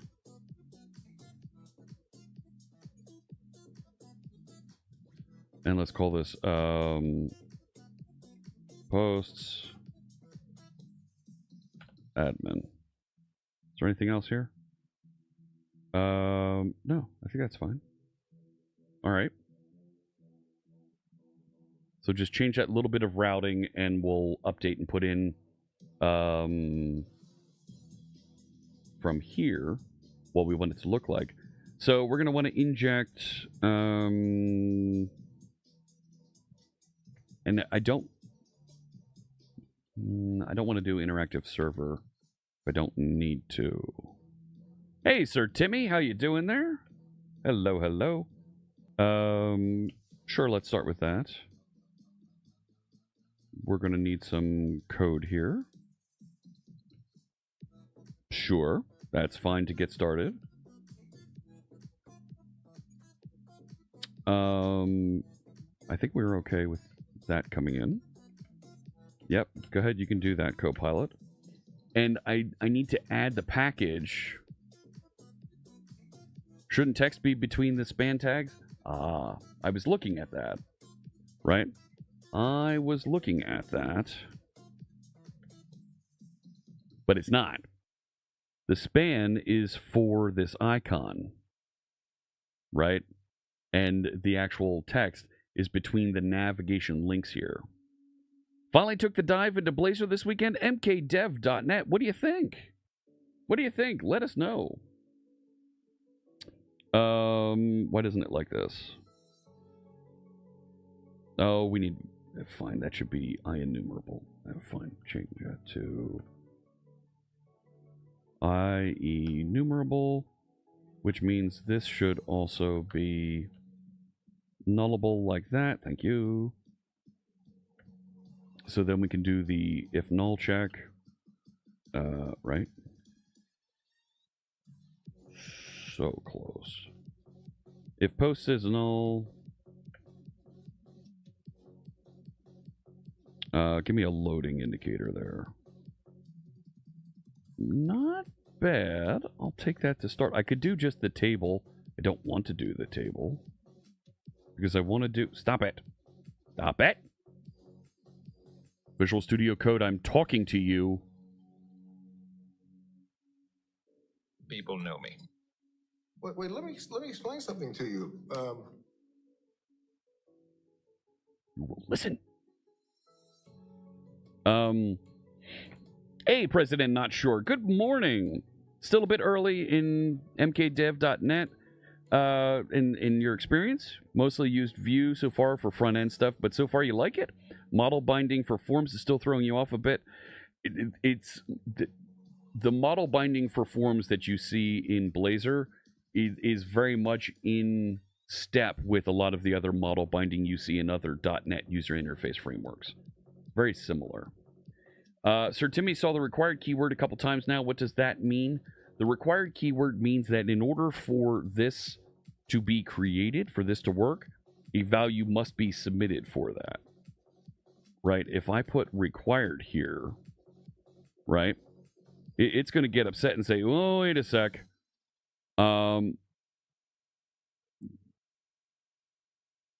It needs to be set somewhere. You're making this private, but that needs to be declared and defined and needs to have a value there. So even if I make this public, we're still going to run into a little bit of an issue where there is no value for this. So I don't want it to be required because I do want it to be nullable, because while this is loading, I'd like to show a little loading message to get things started. Right? That dadgum AI and their autocomplete. How you doing there, Saris? Welcome. Hello, hello. So I'm going to use QuickGrid in here, but let me go dig up the syntax. What is the package to install? To use. There we go. The Blazor QuickGrid. Thank you.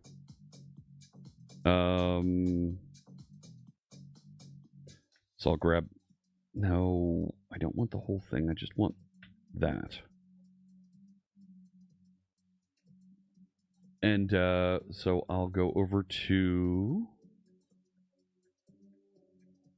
the web project. .NET add package QuickGrid.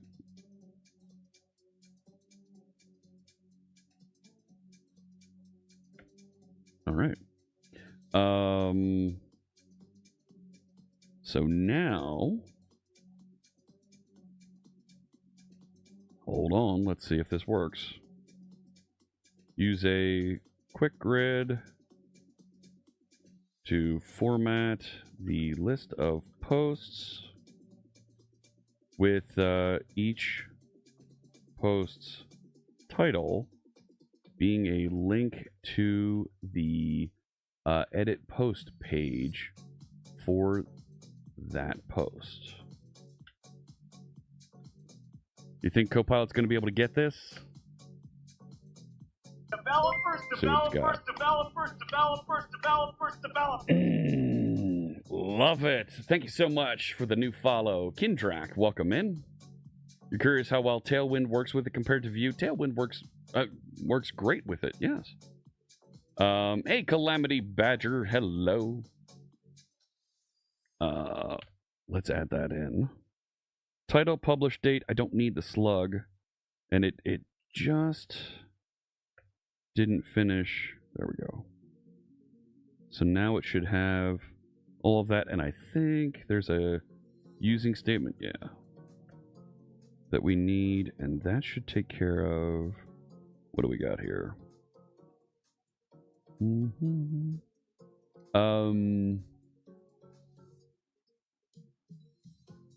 Okay. Title, publish date. I don't need the slug. I don't need the ID. I don't need the content. We don't have an author. We don't have some of these other fields. So I'm just going to delete those couple fields to get us started here. Okay. But this needs to be an iQueryable. Can you get the keyboard name? This is the Digma Defy. Run the keyboard command there in chat. It's actually responded to by 2. But this is, you'll get a link to the Digma Defy. It has my referral code in there. So if you're interested, they know that you came from me. Whether you buy it or not, that's a whole nother story.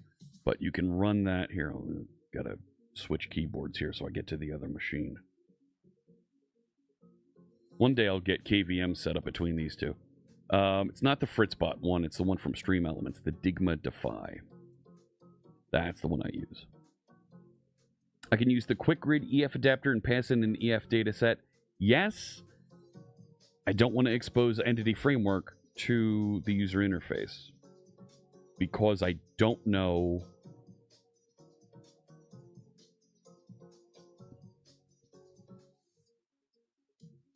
Yeah, there's all kinds of Entity Framework exposure things that I don't want to get into because I might not be using Entity Framework for other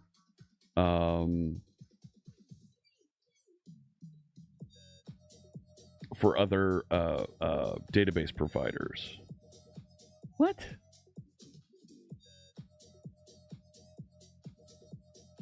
No, that's wrong.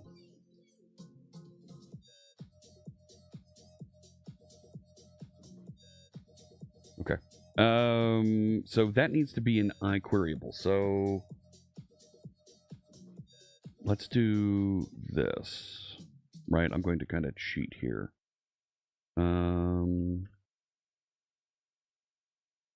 No. iQueryable, because I have them all loaded into memory, and we'll have to fix that at some point. Ooh, that's actually kind of close to what I want.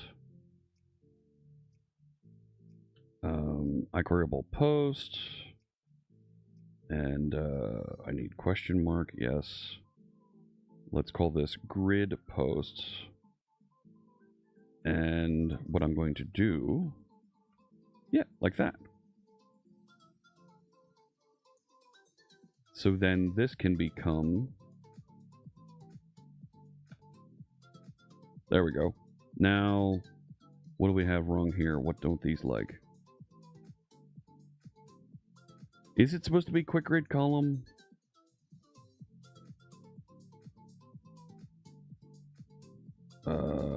No.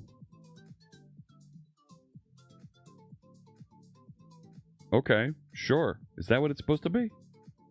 I don't think so.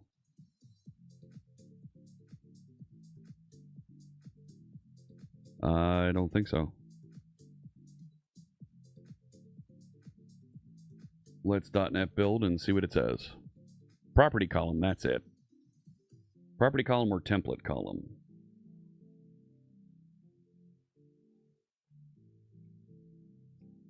I think both of these should be property columns.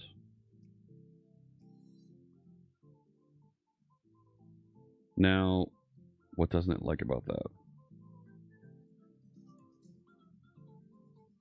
Yeah, this should be property.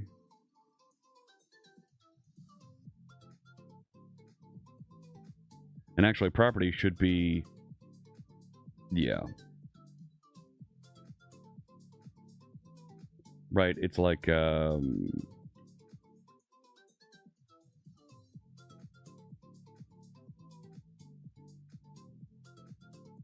P dot, yeah, title. Right, isn't it the syntax something like that? You're fooling me here.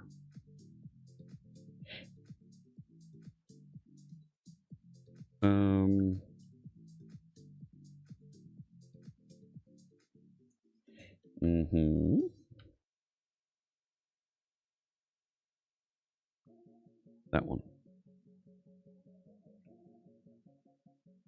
And for an initial, that should work. Header should be title. Yeah. Or, is that the name of the property we should have there? Title. Yeah, there we go. Thank you.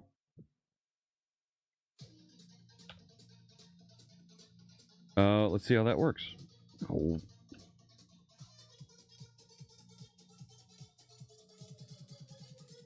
No, not Control Tab. And now Control Tab.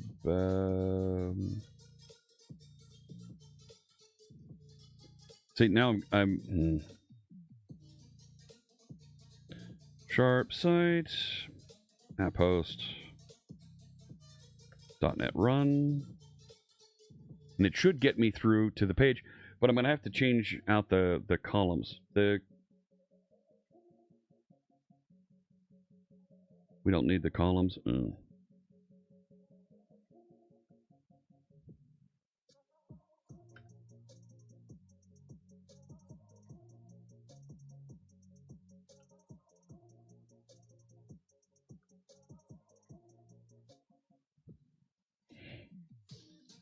I am going to need a write its template column because I'm going to want to turn this into a link.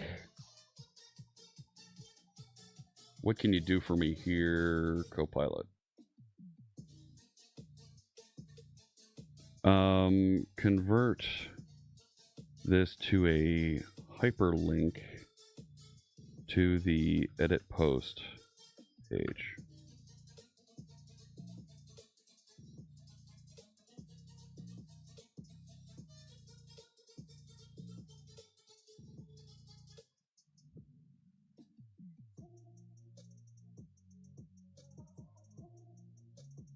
That click-through takes way too long to do. Should that be property column or template column? Really? Or template column? Yeah, that's... And that's not right at all. It's, quite frankly, completely wrong. Blazor, quick grid, syntax. Give me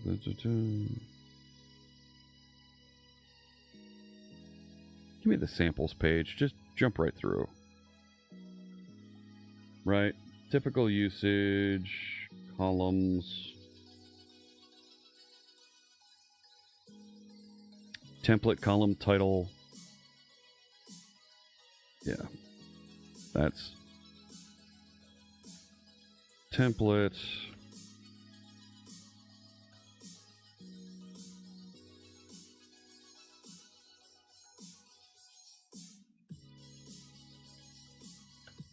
Okay.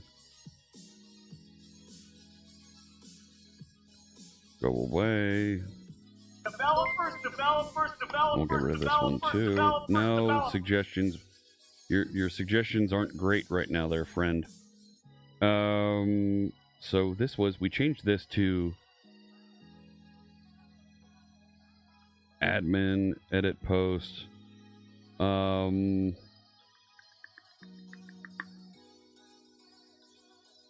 think that's right, actually. Yeah. All right.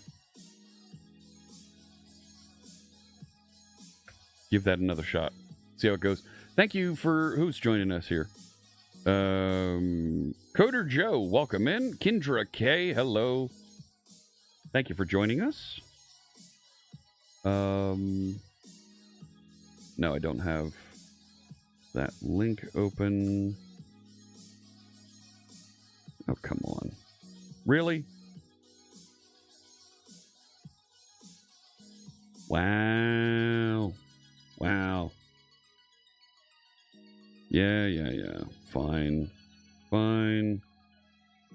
It should have been .NET Run, launch profile, HTTP. And at some point, I do need to figure out and get the dev cert running there, but it is a pain right now. All right, post admin, we should get, there it is. There's the simple grid. I don't like the publish date showing the full ugly date time there. And I feel like the width of the quick grid should be the full width of the screen. And I'd like to have a line under the header there. Know what I'm saying? So can we put style on this? Style.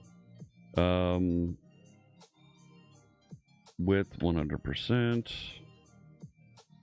And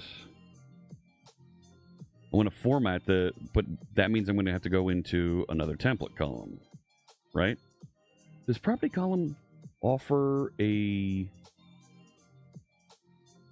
format string? It does have a format string. So for like the birth date, there you go, format.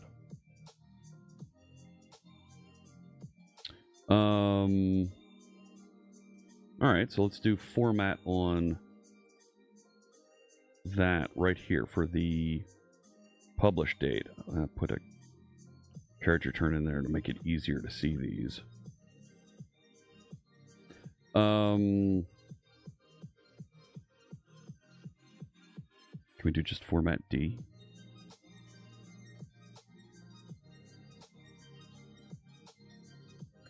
Right. Hey, fear this.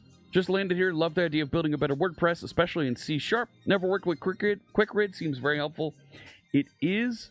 I'm just. QuickRid's one of those things that I kind of set it and forget it. So there we go. I could put the full date out there. Ooh. Go ahead. Yep, it's my Doctor Strange hat. What is no, I don't want to upload an image. I don't. Hey, there you go.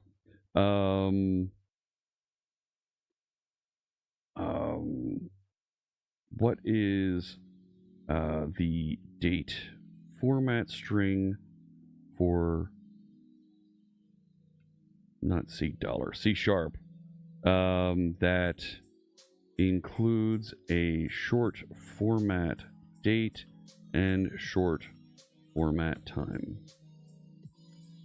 Right? Give me that format. Quick question about Copilot. Happy to answer that, Fear. Is it better than the paid version of GPT? I want the G format. Well, I mean, depends. What are you trying to do? And when you talk about Copilot,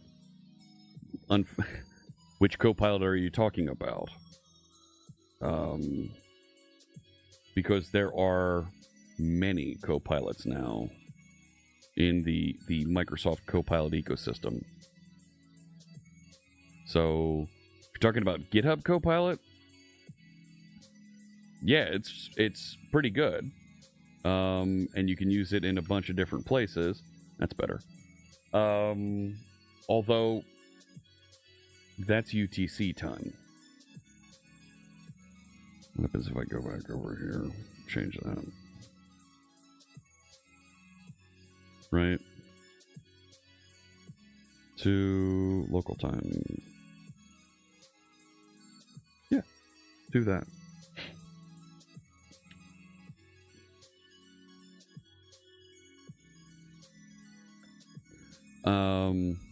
The one I'm using, the website. I mean, you can use it for free, so and it's pretty good for the types of things that I'm doing.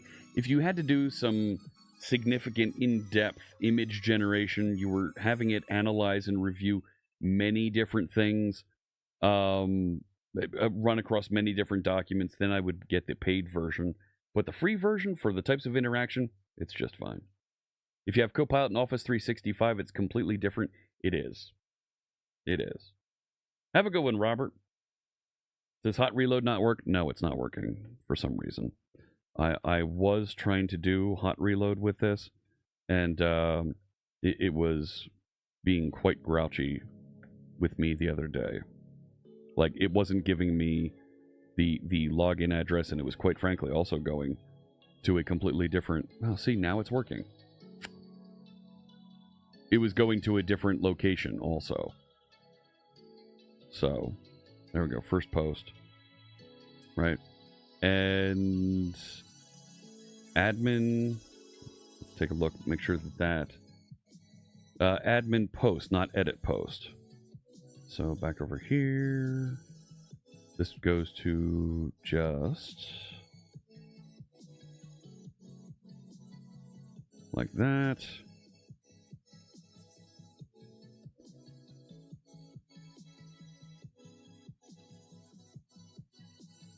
Right, and if I reload, did it? Yeah, there we go. It applied it. Feels bad, man. So here we are on edit post capabilities. But no constants for all paths? Why? It's a route string that's up there. I mean, I could put those in as magic strings hiding somewhere, but I can't use that string for my page constant here.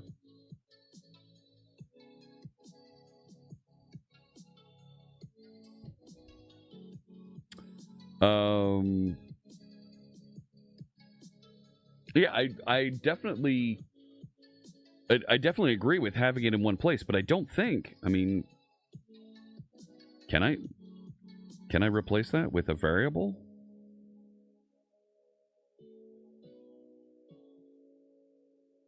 Right, could I do route values admin post list? Is that can I do that? Is that something that I can do? That would be totally crazy if I could do that. Like, let's just find a file down here and just stick a public static class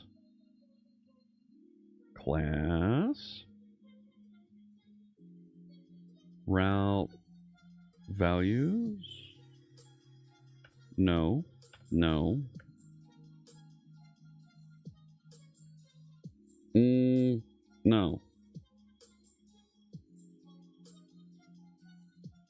No.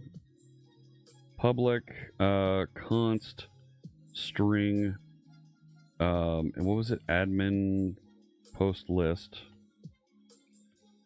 Right, if I just put that in there, will it let me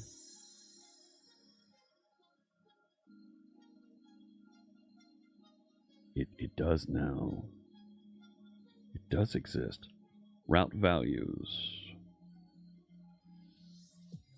Maybe it works. That'd be really cool if it did.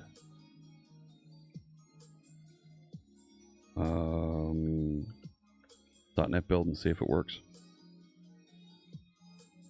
Remove page and use attribute. Really? Let me give that a shot. Hey, Lou on YouTube says, I've noticed once in a while hot reload stops working. Have to exit and enter Visual Studio to get it to work again. Yeah. Yeah. It can be fickle, and it's something that they're working on. Yeah, page directive doesn't work, but you're saying do it with an attribute and use the route attribute then. No.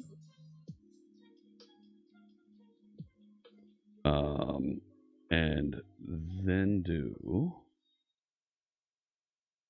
So then I could do route values admin post lists.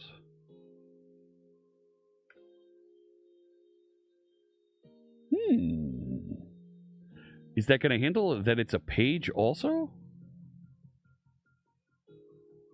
No way. That would be really cool if that worked. Build succeeded. Run that, John. Let's get logged in there and take a look at.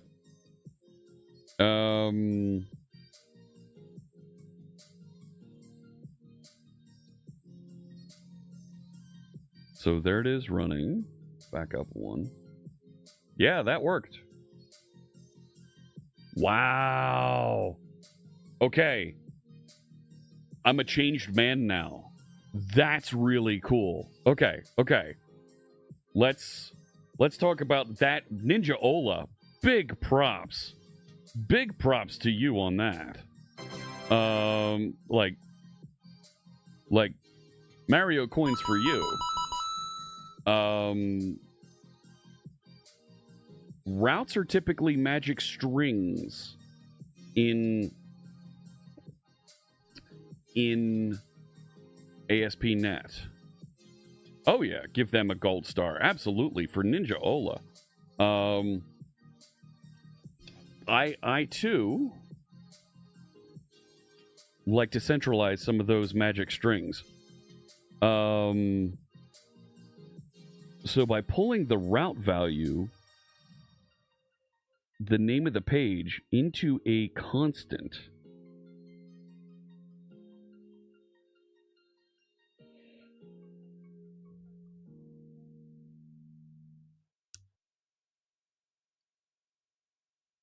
right, that's when you have flags that you're going to be passing in there, it's not going to be as easy to just replace and add values there.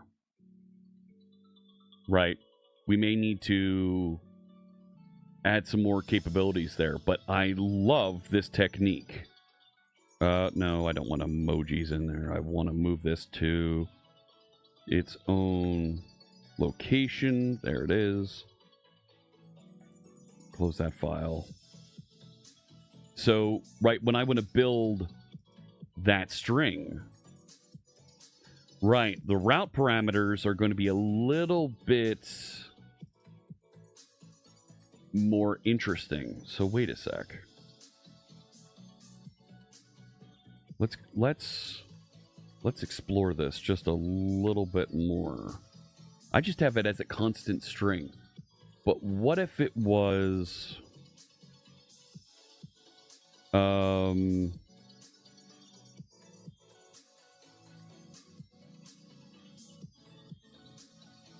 am I blanking on this?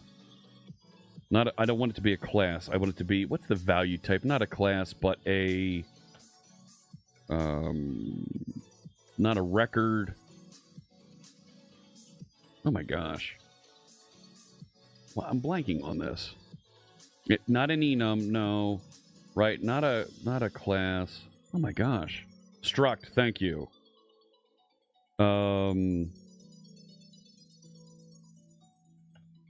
Route value.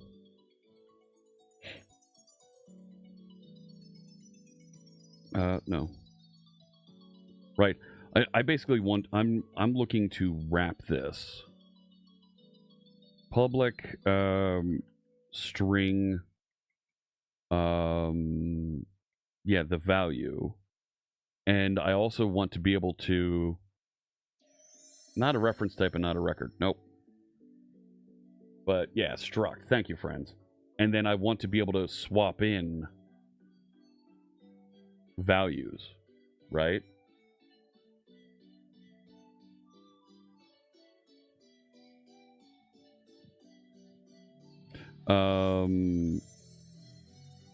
With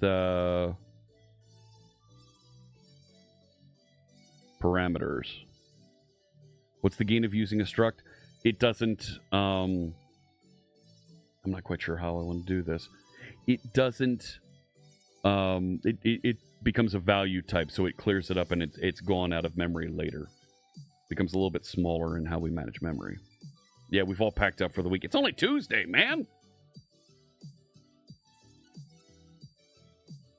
But I'm done my coffee. I'm going to want to inject and replace the parameters, but the parameters are going to be...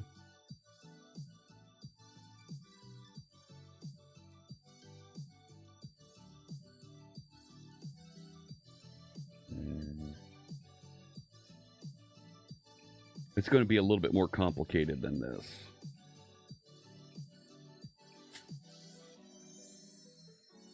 It's going to be a lot more complicated than this.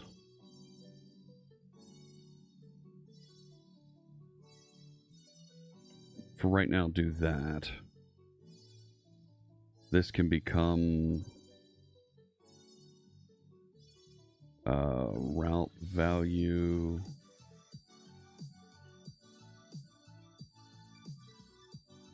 New route value.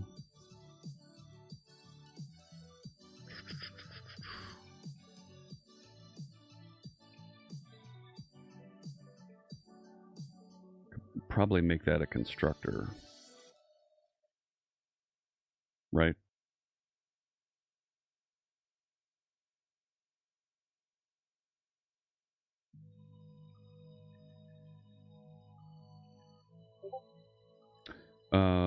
String. Yeah. Yep, do that. And get rid of these.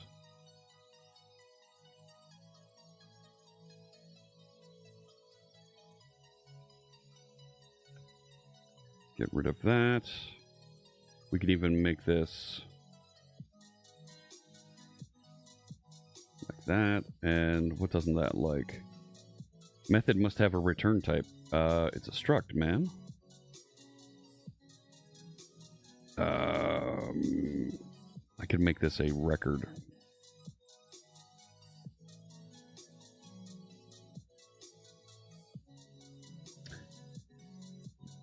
That was you on the Discord. Route string can still contain parameters. Yeah.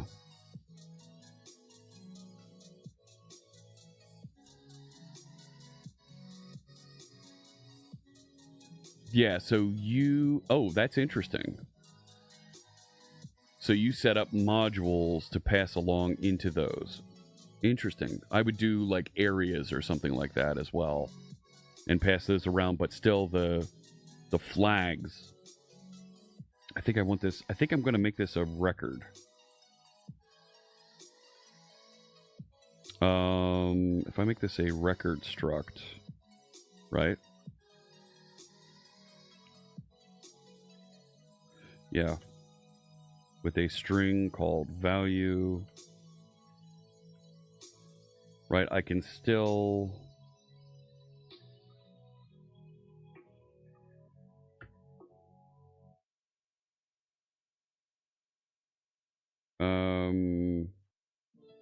Now why doesn't it like...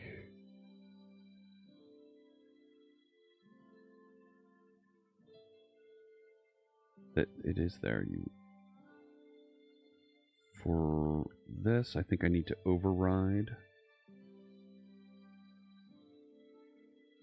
I think I'm okay on that. So then this becomes... Right? Put a paren there. Really? Really? Go ahead, take a look-see. There's the hat for you today. I got the Doctor Strange hat on. Yes. Yeah, there we go.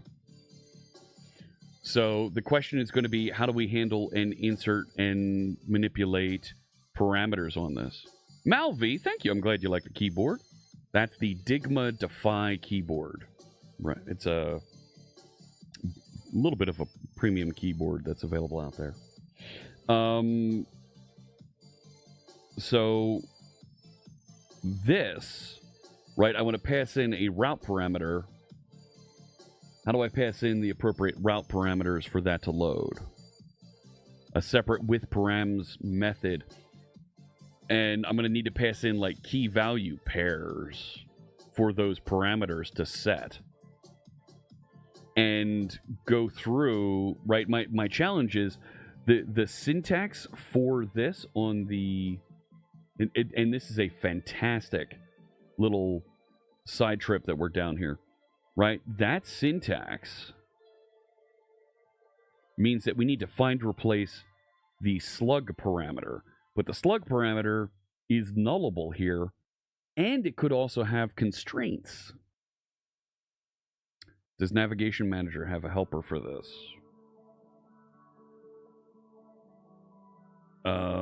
It might.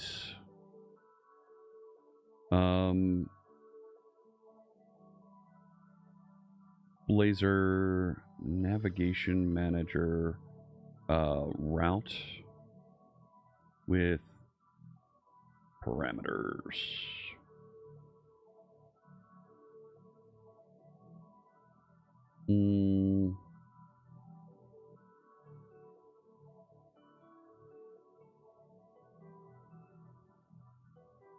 Navigate to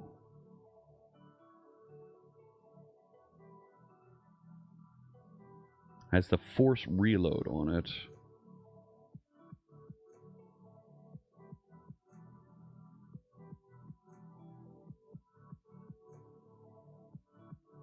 No, there's like a with query parameter, it is the query string parameters. I'm not doing query string parameter, right? It's there was a routing helper.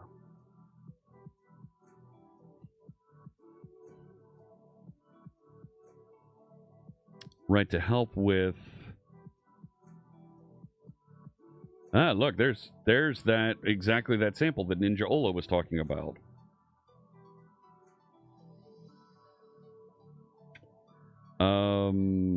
Provide custom content when content isn't found. Yes. Route to components from multiple assemblies.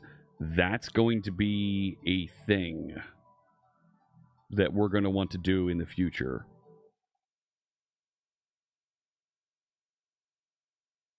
Yeah, it's literally literally right there. Oh, that's frustrating. Interactive routing.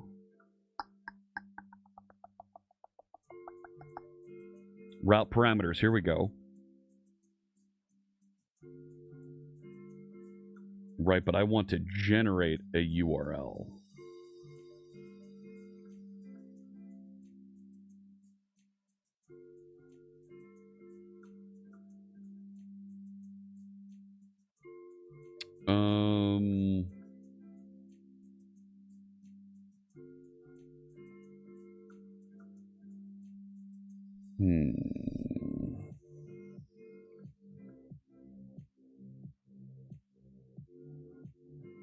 Produce a URI. To base relative path. But I want to do that with...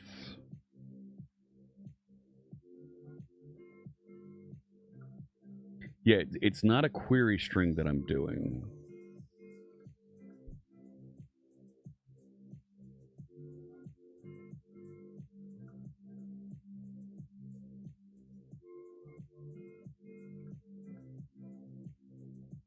It's route parameter.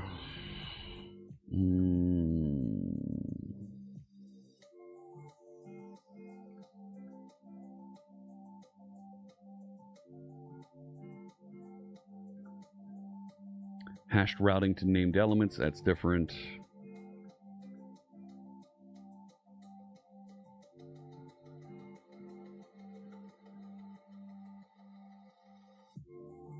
The navigating content, yeah, is a way to display some sort of a loading spinner type of thing. Handle prevent location changes, don't care about that. Navlink component, don't care about that. Refer this. Will Navlink let me specify parameters? No. Routable component file paths match their URLs. I want to be able to pass in route parameters and let it parse and fill it in, and I don't see a way to do that.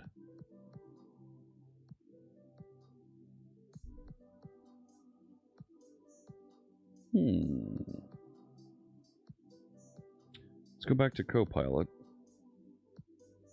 I don't want to upload something for... I don't...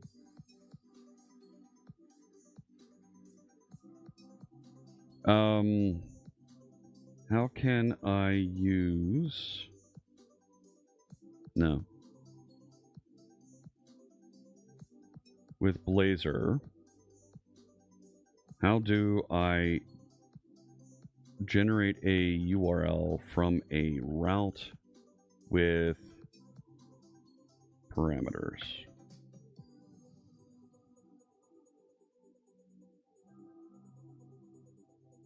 Yeah. Parameters as a new dictionary. To absolute URI, get URI with query parameters, your route. No. And that is ugly syntax. No. That looks like it's generating query string parameters. I want to generate route parameters that look like a folder hierarchy.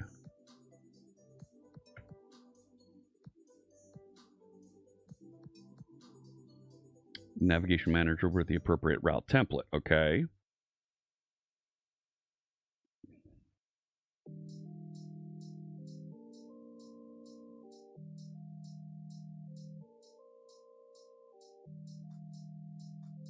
That feels weird.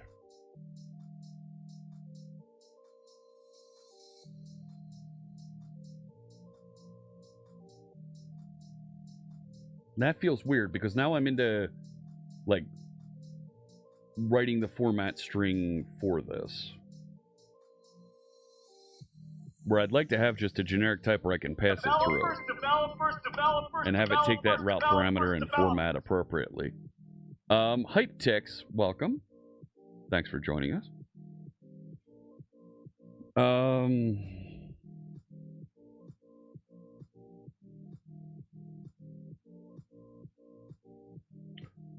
Right, because I just want to take that next step with this to allow it to do that little bit of formatting.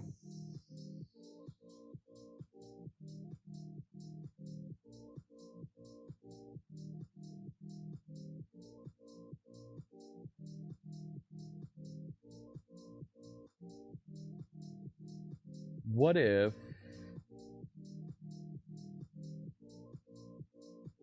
I passed in a format when we create these?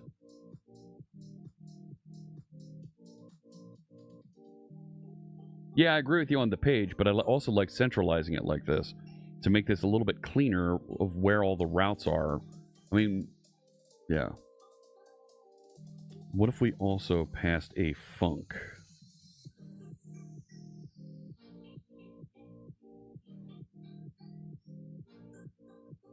I don't know how many parameters it's going to be.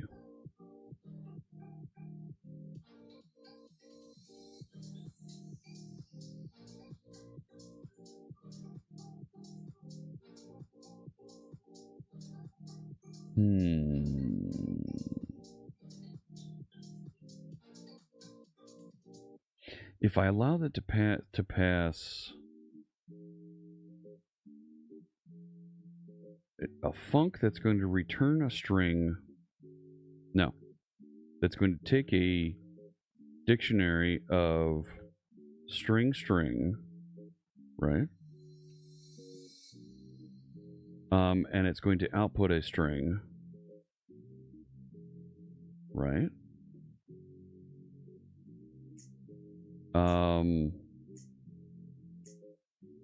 And call this formatter. And I'm also going to let this be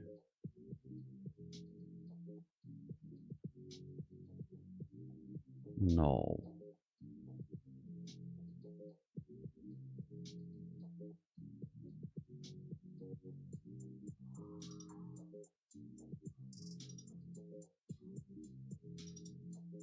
Yeah, see, and it doesn't.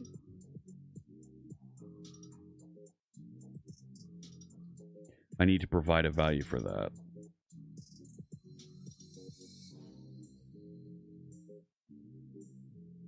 Can I do that with some sort of an overload? Can I do that? I can. Ooh. It actually looks like I'm writing code. Thanks. Okay, so then if I do have a formatter, if it's in parameter value,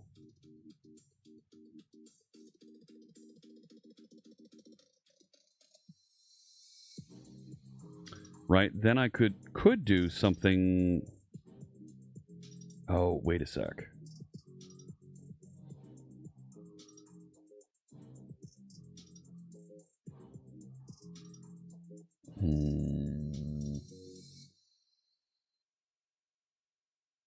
Wait. I'm not taking in... I'm going to take in a format string and an output string, but I'm not going to know my parameter names. We are. Yes. But we're down in the weeds now at the beginning. We're on episode 4, building and adding features here, and we're slowly adding capabilities. And the goal is to do this all with .NET and build and deliver containers. There's a link to the project there at the top of chat if you want to go check that out. Sir Anonymous. Let me think more about this. There's more to this, and I don't want to waste too much time working through this, where for right now, I think we can make this work for our needs. And we can get fancier with that in the future. So let's also include that on, where did edit post go? It was right there. So we'll put, darn it. Put that in there and go back over here a little bit and delete this. Okay, so now I have that URL date being passed in, and now I need to handle it the same way I was doing over on, I don't need the home page right now, but this page, right? So I do this whole, yeah. Right, bring that, paste that in, and when it does the get post here, that can be null. Oh man.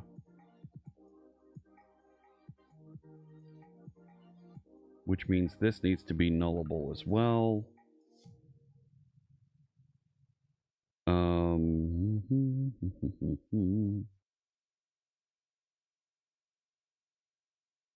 So let's do URL date. To string. Otherwise we're passing double quotes.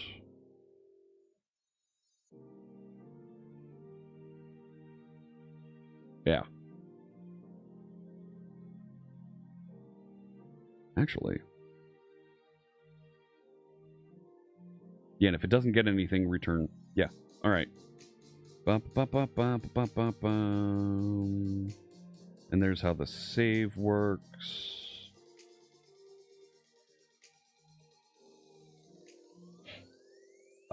When we're editing... No, we don't update the slug. Okay, good. So that should work to get us into here. From post list now, I'm going to figure out a way to replace that, but... I'm using native HTML for the GUI? No, I'm using HTML, but I'm formatting and generating it with Blazor. So Blazor gives us a way to interweave C# with HTML, and I'm working here on my Linux machine. Where was that? You were questioning. So URL date to string. So get post takes 2 arguments. So I need to give it an initial argument. I mean, I could drop the null check there. Right, and that could be passing through a null. I'd rather handle and make sure that it passes through a value and handle it on the other side that, oh, I didn't get a value here. It's actually not going and getting it. It's going to, well, here, let me show you.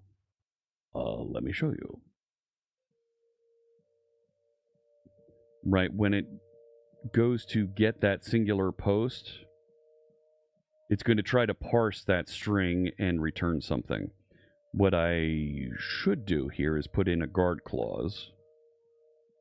Let's do that real quick. Right? No. Come here. If string is null or empty. No. That's not what I want to do.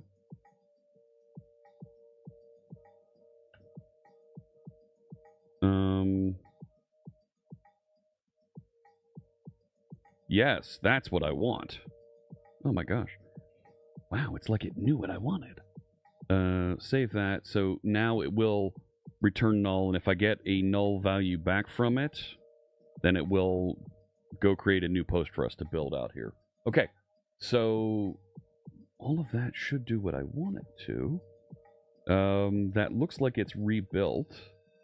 So we're using .NET Aspire here to manage my database and the running of the website. So you can see I have a database running out here. I even have pgadmin running out here that I can click into, and I can see what's running for my Postgres database. There's the database that we're working with here in test. This is all locally running inside of containers, and there's my post table along with my migrations. But I can also click through to the website, and we should see that. Where is it? Why aren't you loading? Package.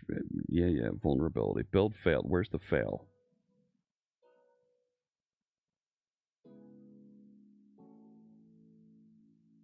Route value to string, right there. Post list.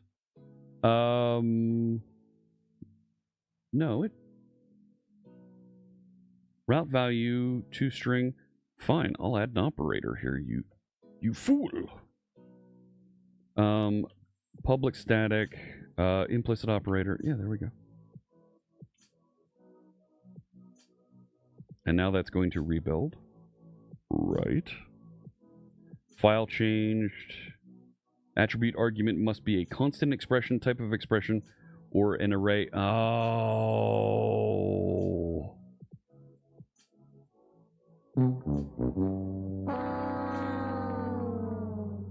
Man, that's not going to work. Because it's not a constant.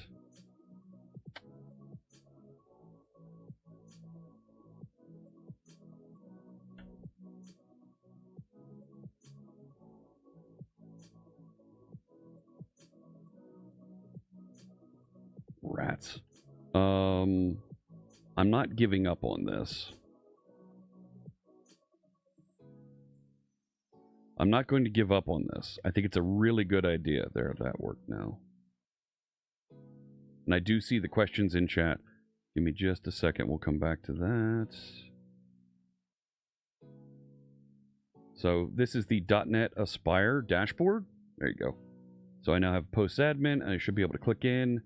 And it didn't give me the right URL. I didn't format the URL.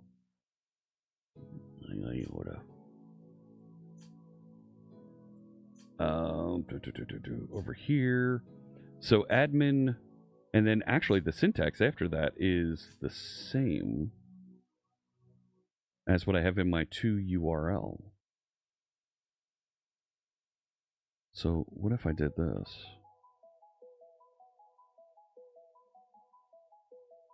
Right? Like, that's a thing. I can do that, right?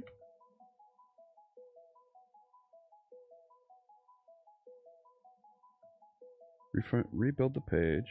Nope. Okay, we're gonna need to do this the a little bit crazier way, I guess. And I do see the questions in chat. Let me Give me just a second. Friends, if you can answer, help out some of our new friends that are joining us, I would really appreciate it.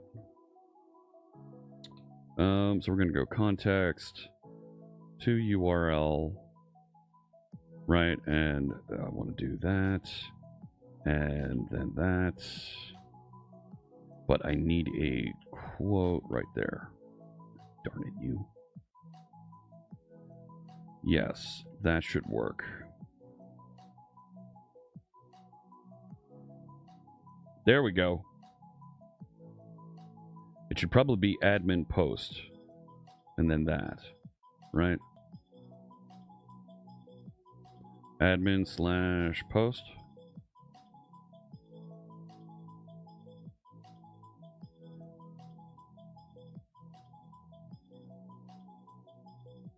Yeah, there it goes. And now I'm in edit mode. All right. Let me catch up with chat here. Some good questions I see there from some folks that are joining us. Why not string empty? Oh,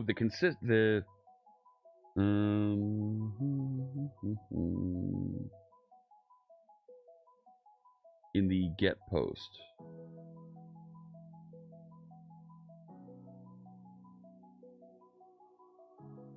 Where was I doing that? Where was I doing that? It was in post page, right?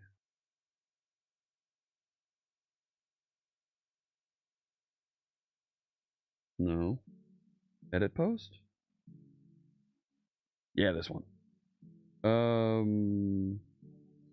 Yeah, let's do string empty. Sure. Good catch. Thank you, Blazor, Mr. Magoo. Saito says, how am I able to use VS Code for .NET? There it is. Whenever I try activating the service failed, and I've tried everything from reinstalling VS Code, clearing the cache, repairing, deleting all extensions. Saito, it came with it. Like, I didn't have to install any extensions, but I do have C# installed here. I've got a lot of extensions, not gonna lie.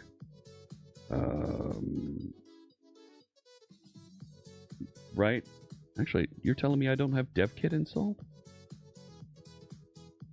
Yeah, it's installed. I guess that's what this thing is? Why doesn't it say installed there? Whatever. But I just installed C# and it just works. Like, you've uninstalled, you've completely removed everything, cleared the cache, repairing. Something else is going on there.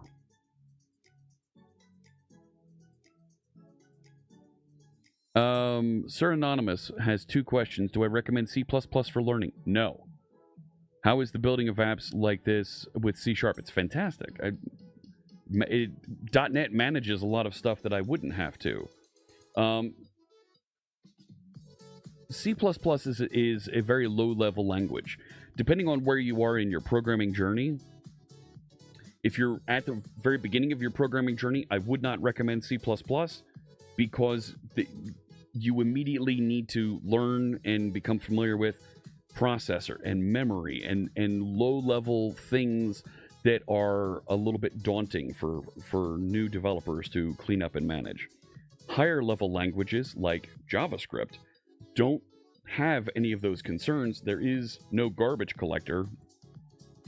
It's an interpreted language, just like Python, and Python's actually dynamic, just like JavaScript. So those 2 languages are pretty good entry-level languages. When you get into static typing languages like Visual Basic, C#, C++, Java, then a compiler starts to help you, and it's also no longer interpreted, right? Interpreted means whatever code's written on disk is actually executed at the time that it's requested, versus a compiler that takes the code you wrote, checks it, makes sure it's valid, turns it into machine-readable code, and hands it off to be executed. So you have that step you need to go through. I would not recommend C++ for folks that are brand new to development to learn. But what do you want to do with your programming skills? Mac makes a very good question here. What are you trying to achieve? Do you want to build a website? Do you want to build a server? Do you want to build a game? Do you want to build a mobile application? What are you looking to accomplish? Why Postgres versus Microsoft SQL? Postgres is smaller, and as we grow, we can add in other database systems if we want to use those. The idea is Postgres is very, very small, and we can get some advanced features out of it quickly without having to introduce a lot of complexity. Microsoft SQL, if you use Microsoft SQL Server, while it is enterprise grade and can do so many things at large scale with massive data resources, we aren't looking at that capacity right now. And to download and run the containers is about 2 gig to download that container. So while it's very full-featured and can do many, many things, for what I'm trying to do in a little developer space, Postgres is going to get me more productive faster with similar syntax. Continuing here, use web utilities query helpers to manage the parameters. I can do that, but I can also do navigation manager, but you're right, the query helpers definitely helps with that. The fields that take my attention: machine learning and embedded systems. Okay. Then, I mean, you're getting into some high-tech stuff there. Yes, go learn C++ for embedded systems. Machine learning, you're going to want to learn Python for that. That's where that space is flourishing. So, but Carl Codes, that's great. Learn what you enjoy. Yeah. Try it and see if you enjoy it. Build something, anything. That's why we're building something as simple as a CMS here, and we're going to grow it. Postgres is free and open source, and in containerized environments, Postgres performs better than Microsoft SQL. There is a size, and there are limitations that you can use Microsoft SQL for free. It's not open source, but it is a big enterprise-grade database that folks can use. And yeah, Postgres in a smaller environment where we're managing a couple dozen records, Postgres is more than enough for what we need. How am I going to support some formatting tags within posts? Markdown. Yeah, Markdown is what we're going to do, ice cream stick model, and we'll do some checks for cross-site scripting injection. But we're gonna lean on Markdown for that. And actually, when it does the formatting on the page,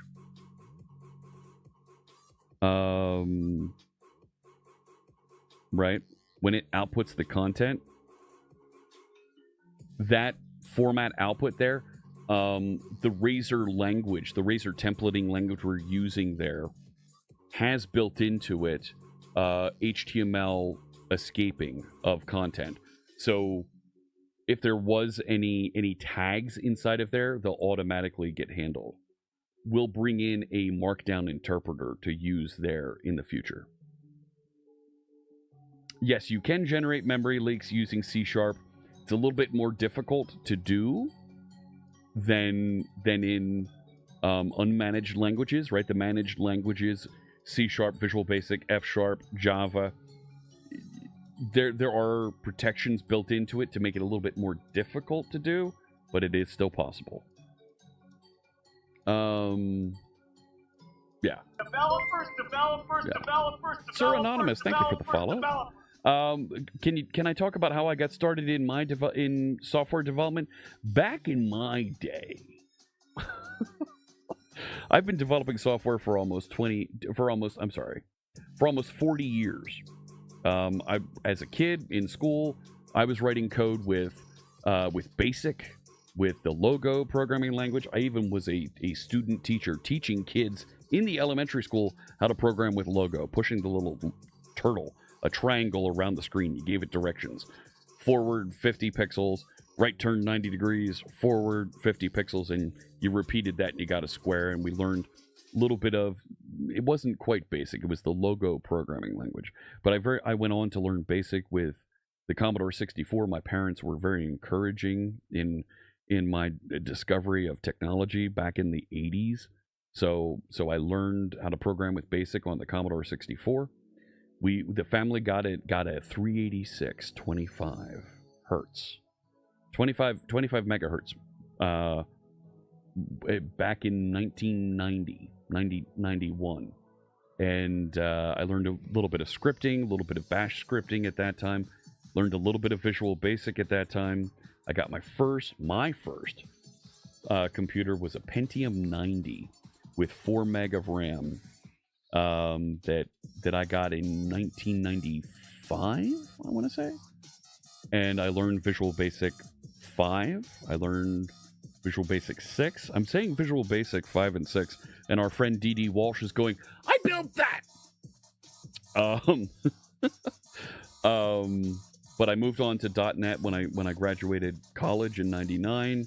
I worked for a consulting company, and I just had the interest, and I went and I programmed and I learned Java and JavaScript and HTML while I was in college in the '90s.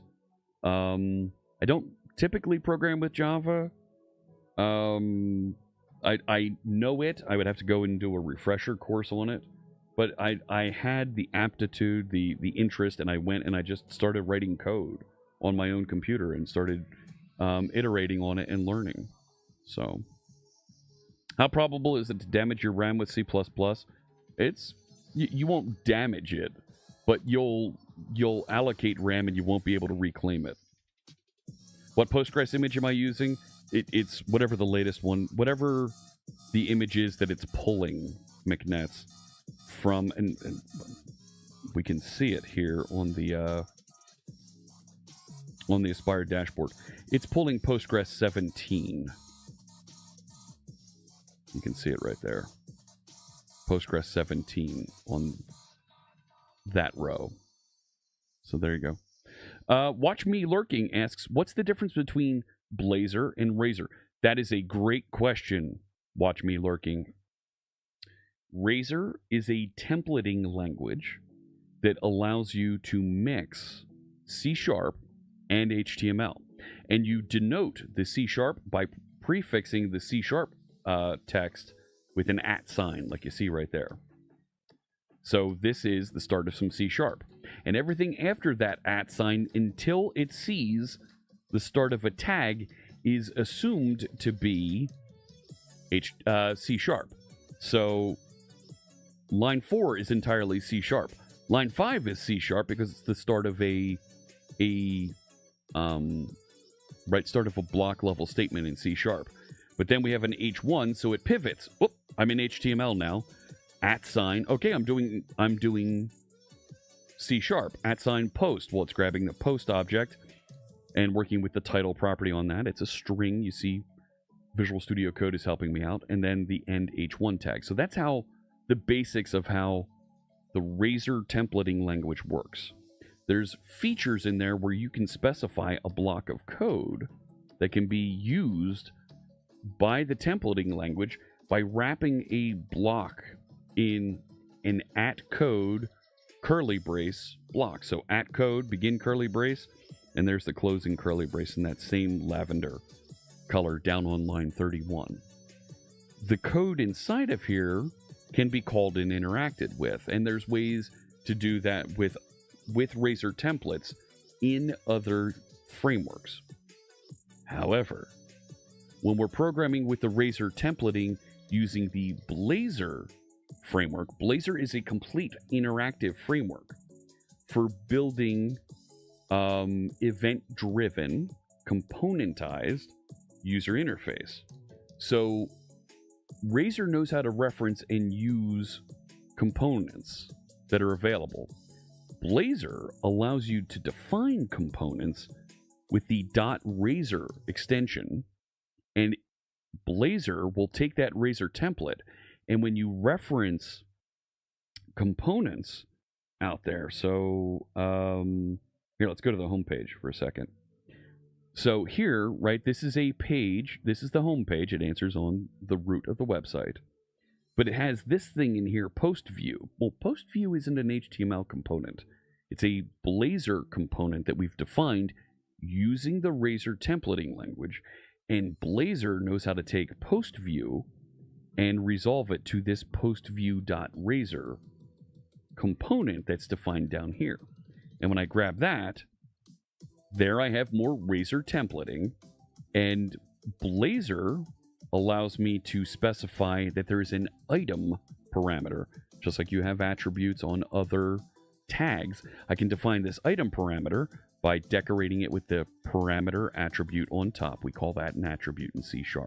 You wrap it in square brackets, and this property becomes a parameter. And now I can use that item to format things inside my template. So Razor is a templating language, and Blazor uses the Razor templating language and adds eventing and component management into it as well as routing and some other features. So I hope that clears things up. I hope that clears things up. Watch me lurking. There's a lot more to it, but in 2 minutes, there you go. That's the quick and dirty about it. No, I'm not using a Docker image. If I go to my Postgres extensions, I'm not specifying a specific image. I am using, however, .NET Aspire 9.1. So I am getting the preview versions, which are getting the new version of the image to load in there. All right. You were an Atari house, the 800, the 800 XL, and the ST. Yeah, there you go. So the .NET Aspire 8, 8.1, and 8.2, and 8.2.1 use the 16.4. .NET Aspire 17, .NET Aspire 9. There's a release candidate 1 out there. Uses 17 is the version. So, yeah, thank you, Space Shot, for helping clear things up. 40 years of experience, that's right. You really need to try Postgres if we used Microsoft SQL, but for lighter apps, Postgres would be better. And here's the thing, Carl.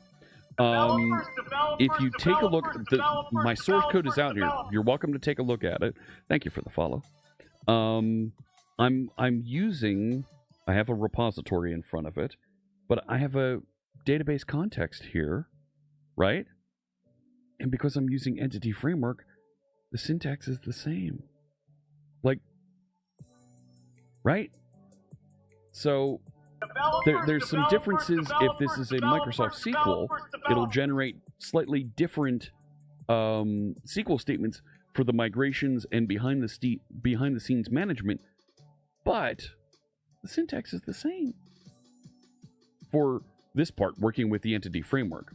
When we get into some NoSQL databases like MongoDB, RavenDB, even Azure Storage Tables, this is going to change a bit. Thank you, Landon. Appreciate the kind words there. You'll take a break to go for breakfast? All right. Have a good one there, Sir Anonymous. This is, of course, syndicated on YouTube, and the video will be over there as well. Do I use Ocelot for API microservices? No. We can generate microservices very easily with ASP.NET Core with literally 2 lines of code. So, Kieran asks, how do I talk so much and still get my projects finished? I don't. Can't finish personal projects without explaining all my stuff to an audience and answering questions. Yeah. They're right. There'll be times here where I'll pause, Kieran, and we'll focus and get something done. It's definitely taking lots longer to work on that here interactively on stream.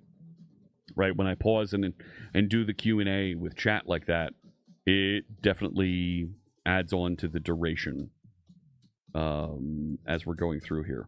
So where was I? Post list, route values, edit, and the edit post page is rejoining the server. Are you now? I don't think you are. I don't think you are. No, not that one. Reload. Yeah.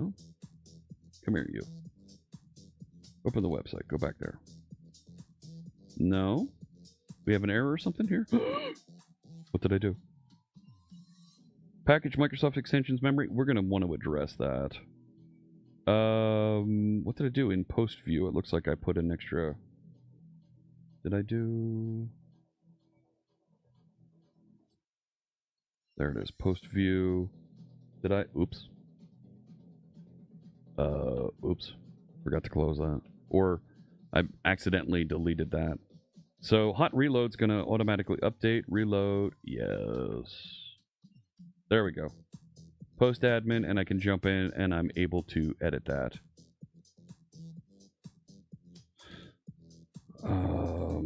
This is my first post. Narf. Will that save it? Oh! Unhandled error. Oh, are you kidding? What did I do? What do we got here? Unhandled exception. Instance of the entity type PG post cannot be tracked because another instance with the same value for slug is already being tracked. Oh man, this is an internal entity framework thing that I'm going to have to deal with. Edit post.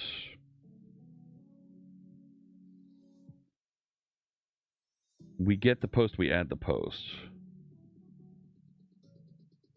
Well, wait a sec.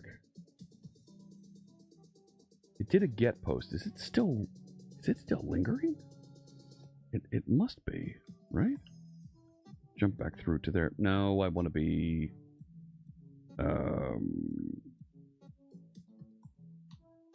PG posts. Right down in here. Ah.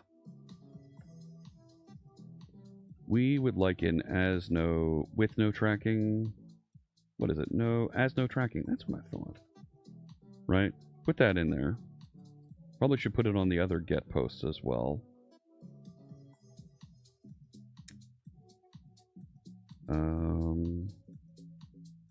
As no tracking. Right? So something like that. Right, and that's a feature inside of entity framework. Thank you.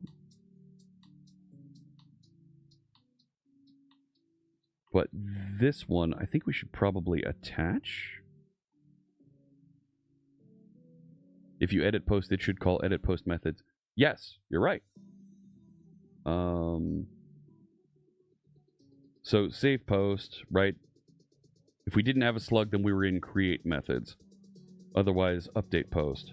So down here, when we do save,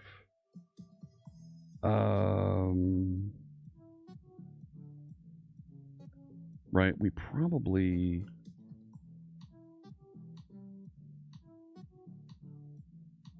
context, yeah, do that. And then update. I think that's what I want. You usually disable tracking globally when doing add DB context factory and do as tracking for instances that need to be tracked. You're probably right. And it was a Pinky in the Brain reference. Yes. The more you know, you'll get Fritz's stupid jokes. All right, let's refresh that. Okay, try this again. And we'll try Narf. Really? There we go. Right? No, don't save. Still doesn't work. What'd I do now? Unhandled exception. Instance of entity cannot be tracked because another instance is already being tracked. You're going to make me restart this, aren't you? Fine.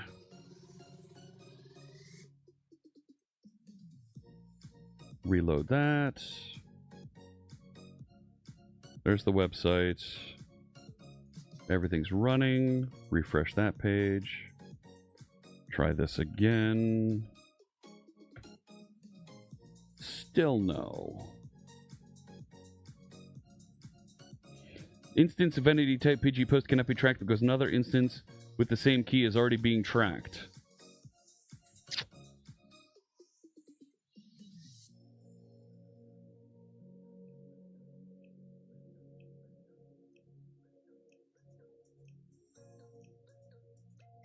Why? Does Blazor support API?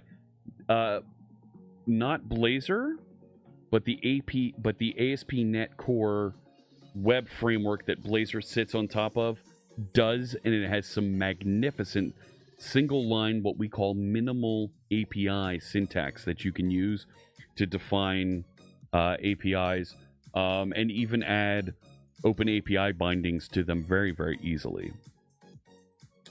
Where is it picking up this second instance? Internal. And it's on update post on line 75. It's right there.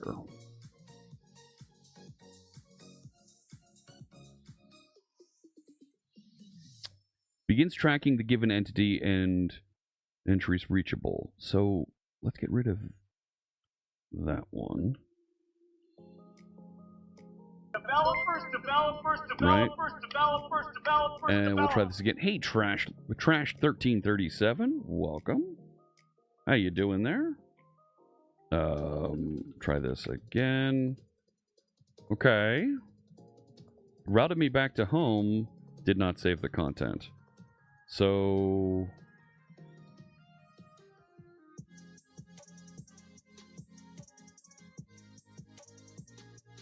select. So we attached. Come here. I'm here. Thank you.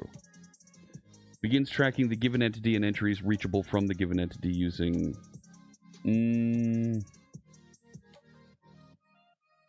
That should have updated. Do I sometimes find speaking to an audience helps my thought process? Yes, it does. Totally does, Kieran. Yup. I don't want to do stupid left-right code here. Using .NET and VS Code's driving you crazy? What problems are you having, Pranish? Update doing attach. Yeah, update's doing the attach for me, but when I was doing just the update, it wasn't handling it. Right? Begins tracking the given entity and entries reachable from the given entity using modified state by default. No interactions until save changes is called. So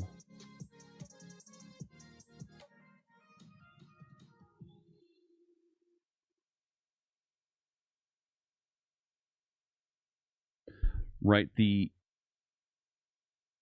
attach. So I'm doing as no tracking on all of these things to go get data. As no tracking, yeah. So we're still good there.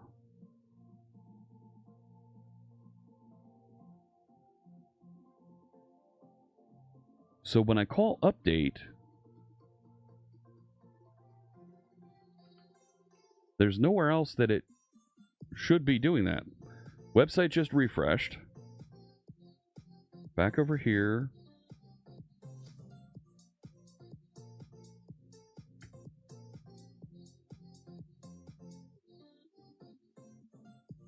And now it saved it. I can't figure that out. Okay. Hey.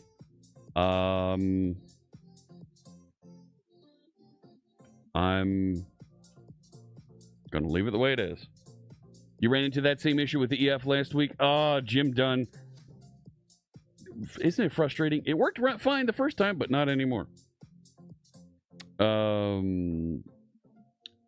Watch Me Lurking has an existing API project using ASP.NET Core. Uses Swagger UI to just display API results. Can I put Blazor on top of it? Yes, you can. Do I need to make a fresh project and migrate all the code? Nope. You can put them next to each other in the same project. Absolutely. Yes. I have a great sample available out there. If you go to GitHub.com .NET presentations, it actually teaches .NET Aspire. Webface! Webface_CA just resubscribed for 23 months, about to start a new project and going with Aspire for the orchestration. Very much enjoying cool. your streams. Thank you. Yeah, look at that. I'm the third person on the contributor list here. This is called Let's Learn .NET Aspire, and if you take a look at the first project here, and it has it separate. Hang on.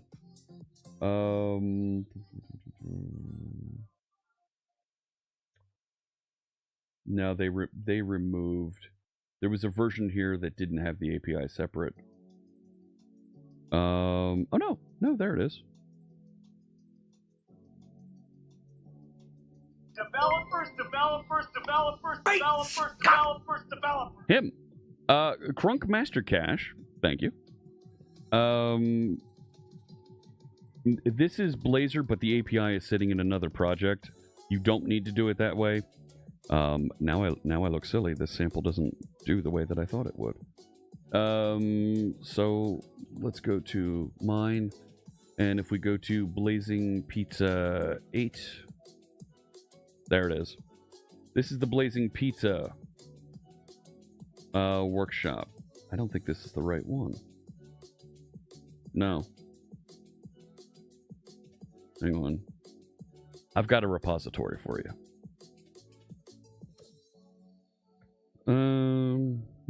Blazing Pizza Workshop. Yeah, there it is. This one has Blazor running in the same project as the API controllers. Effigar just resubscribed for 8 months. Oh my goodness. Thank you so much for the resub. Appreciate you joining us. So here in the web project, you'll see that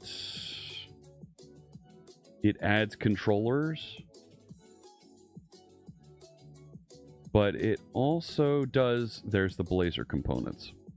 So it adds both interactions, both controllers, so you can have your controller interaction to build APIs, and up here adds the Blazor services, so that in this case it has both interactive server and interactive WebAssembly. That's the C# Fritz Blazing Pizza Workshop repository. All right. Let me catch up with some more of the messages out there. Webface is about to start a new project, doing it with Aspire for the orchestration. Thank you so much. Love hearing that folks are inspired and they'd like to check out some of the new tools. Do I know about build root? Asks Cold Set. No, what should I know about build root? Trash 1337 doesn't really know how they should think. Want to build a stopwatch component. I have a service with a stopwatch. I want to bind my input to a stopwatch elapsed time, but I can't get it to work. I think elapsed time is read-only. Yes, elapsed time is read-only. How do you solve this? Wrap your stopwatch in a class and call stop and set that value.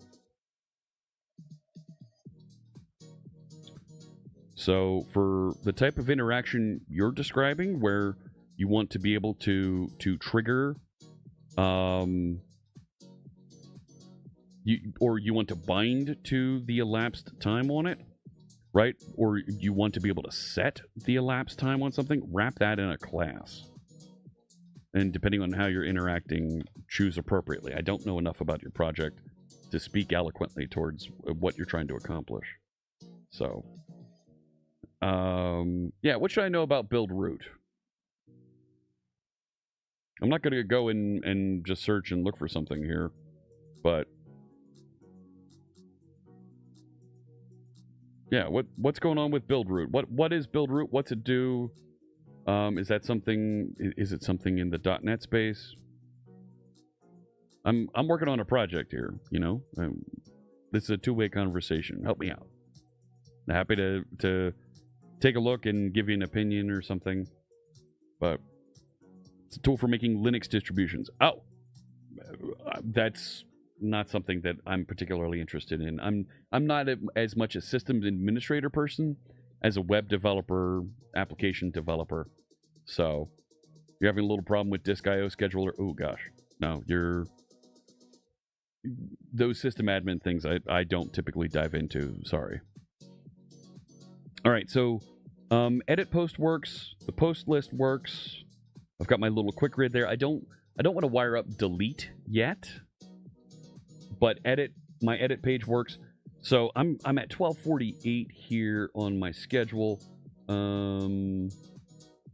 I think we can close out some of these capabilities here. Let's take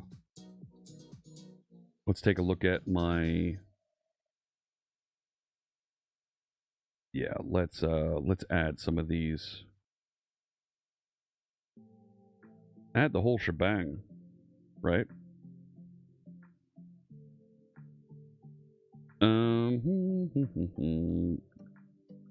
Wrong one.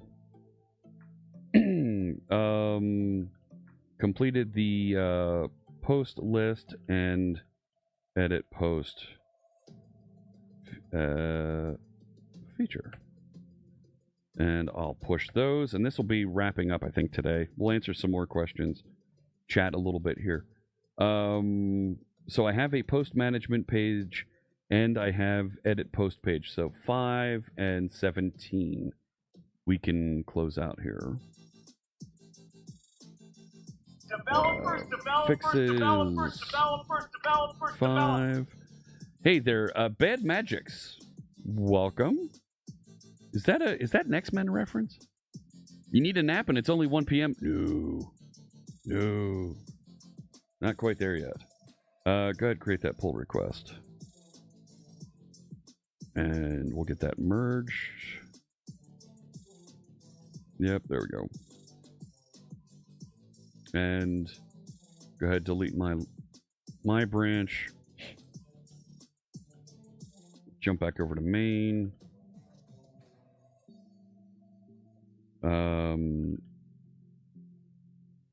Feature. Manage posts. Get pull upstream main. I feel like I could script this. And get push. And just take a quick look at get branch. Get branch. Cool. We're clear here. And taking a look back at our issues for that first minimum viable. So we need to update for central package management, support Markdown. That was a question that came up today. And we need to work on our GitHub action to get it to build and test. We don't have test yet, but definitely need build to get working. And then we can start talking about bringing in Playwright to help with some testing. That will be really good to talk about and work through. I think that's all I really want to do today. But the framework is coming along. We've got our basics here. We've got telemetry being logged appropriately as we're going through and working on some of the content there. You can see the migration database entries are logging properly, that it's looking at and interacting with the database to build things appropriately. Looking further over here, let's see, where was it? Posting. There we go. Posting and updating the database. You can see it updated the database there. That's behind me. There's the connection string to it. There's the select that happened. Right? Show me the post. Show me the update. Oh, wait, that was a get. Hang on. Show me the post on that, John. No.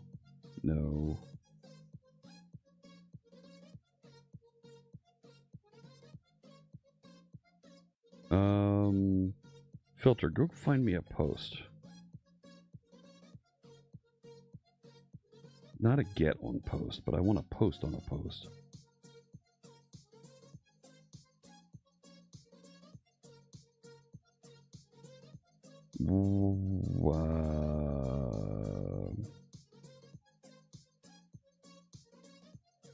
Hang on.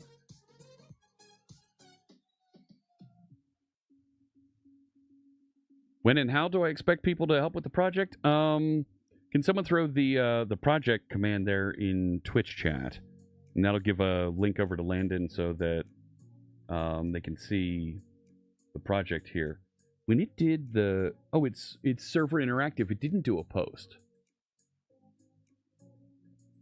So thank you, President. Not sure. There you go.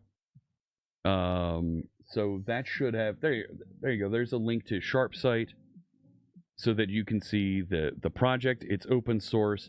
You can bring that down, clone it, install the .NET 9 preview tools, and it should build for you automatically and restore the database into a container for you. I wanted to be able to see the database interaction there, where it was updating and posting that.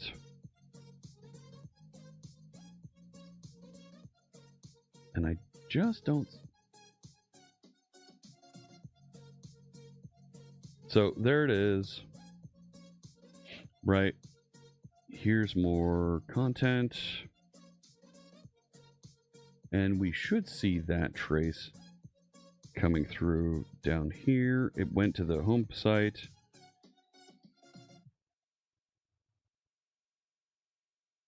There was the load and fetching of the content.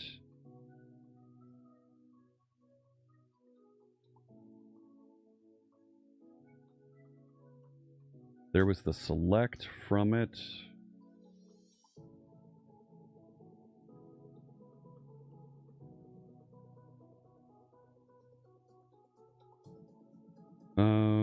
It's got to be hiding in here somewhere.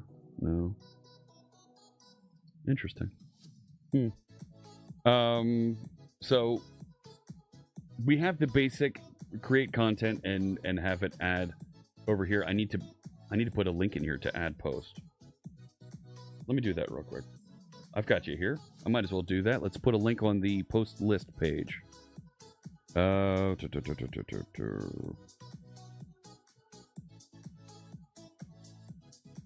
What?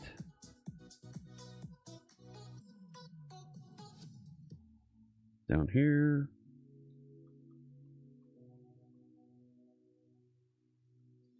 Come on now. Add a link to create a new post.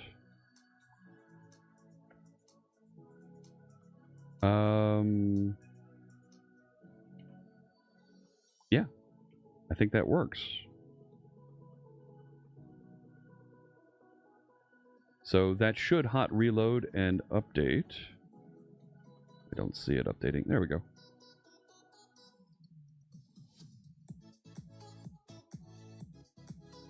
Second post. This is another post. There it is, second post.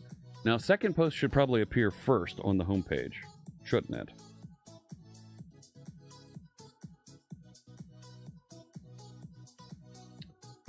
So that's just going to do a wait, go get posts.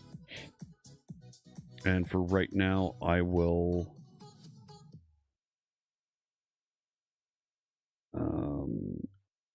order by descending. Yeah, that was the right one. There we go.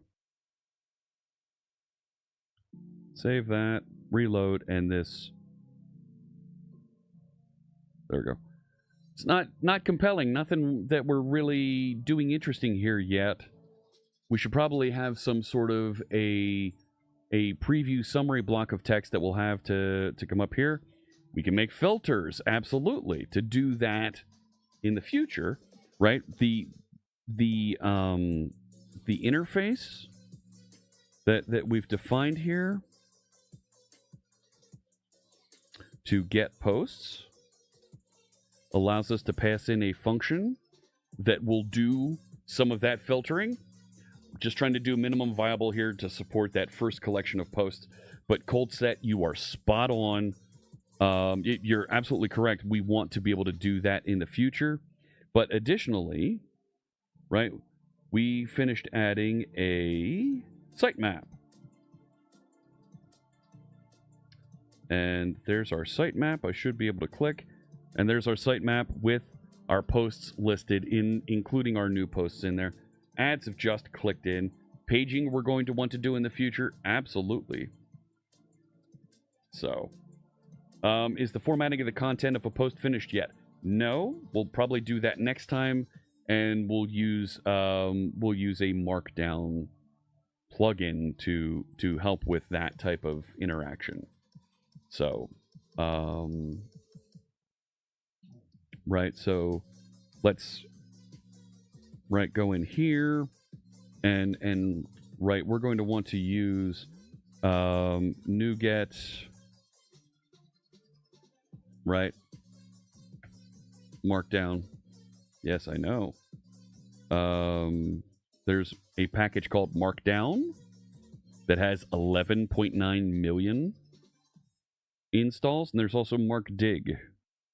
MarkDig has 28.8. You win. So let's add some notes here with this. Let's use the MarkDig package to help with formatting content, right? We need to identify a Markdown editor to help with our content text box. There we go. So we got a little bit of notes there to help out. And so if you're not here when I'm streaming on Thursday, you can catch up and see a little bit of the notes there of where I'm looking to go with this. Yeah, the ads kicked in. Shouldn't have ads for folks now for the next little bit. Support for embedded images within posts. Ice cream stick model. That's a feature we're going to need to define. You're right. Right? Support embedded images in posts. We should have an image upload and image upload maintenance and storage location with SharpSite. These images should then be easily included in posts. And we'll figure out what that means. Because you're right, embedded images, it's something that I've avoided talking about, but let's create the image, let's figure out and schedule when we want to put that in there, because folks want to be able to put images inside of posts. The folks that use WordPress know there is a very sophisticated content editor there that does all kinds of HTML formatting and presentation, and I think we would want to get to that point at some time in the future. We're still very, very early in the process here of designing and developing our project, and we'll get there. We've got other things we need to do first, like defining various roles for folks to be able to log in and interact with the content.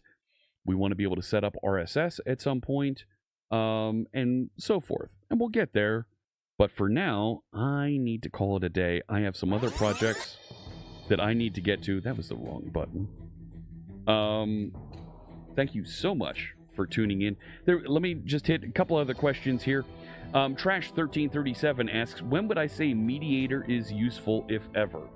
Mediator is great for very sophisticated enterprise applications where you're going to want to use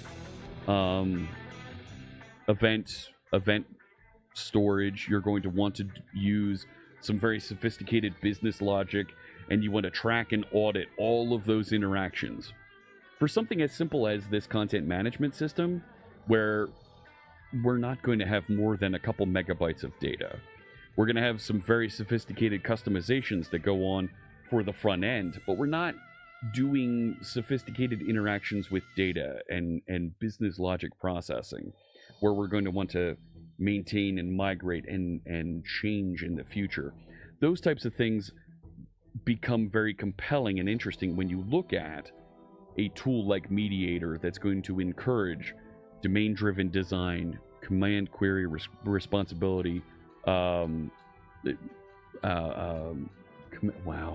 CQRS, command query responsibility segregation inside of your application system. When you get to that level of sophistication, and you'll know when you get there, then you want to do some refactoring to use Mediator. Until you get there, starting off with it is more of a hindrance than an enhancement of your project. It's going to get tricky at first, and you're going to end up fighting it for very simple situations where you're just saving data.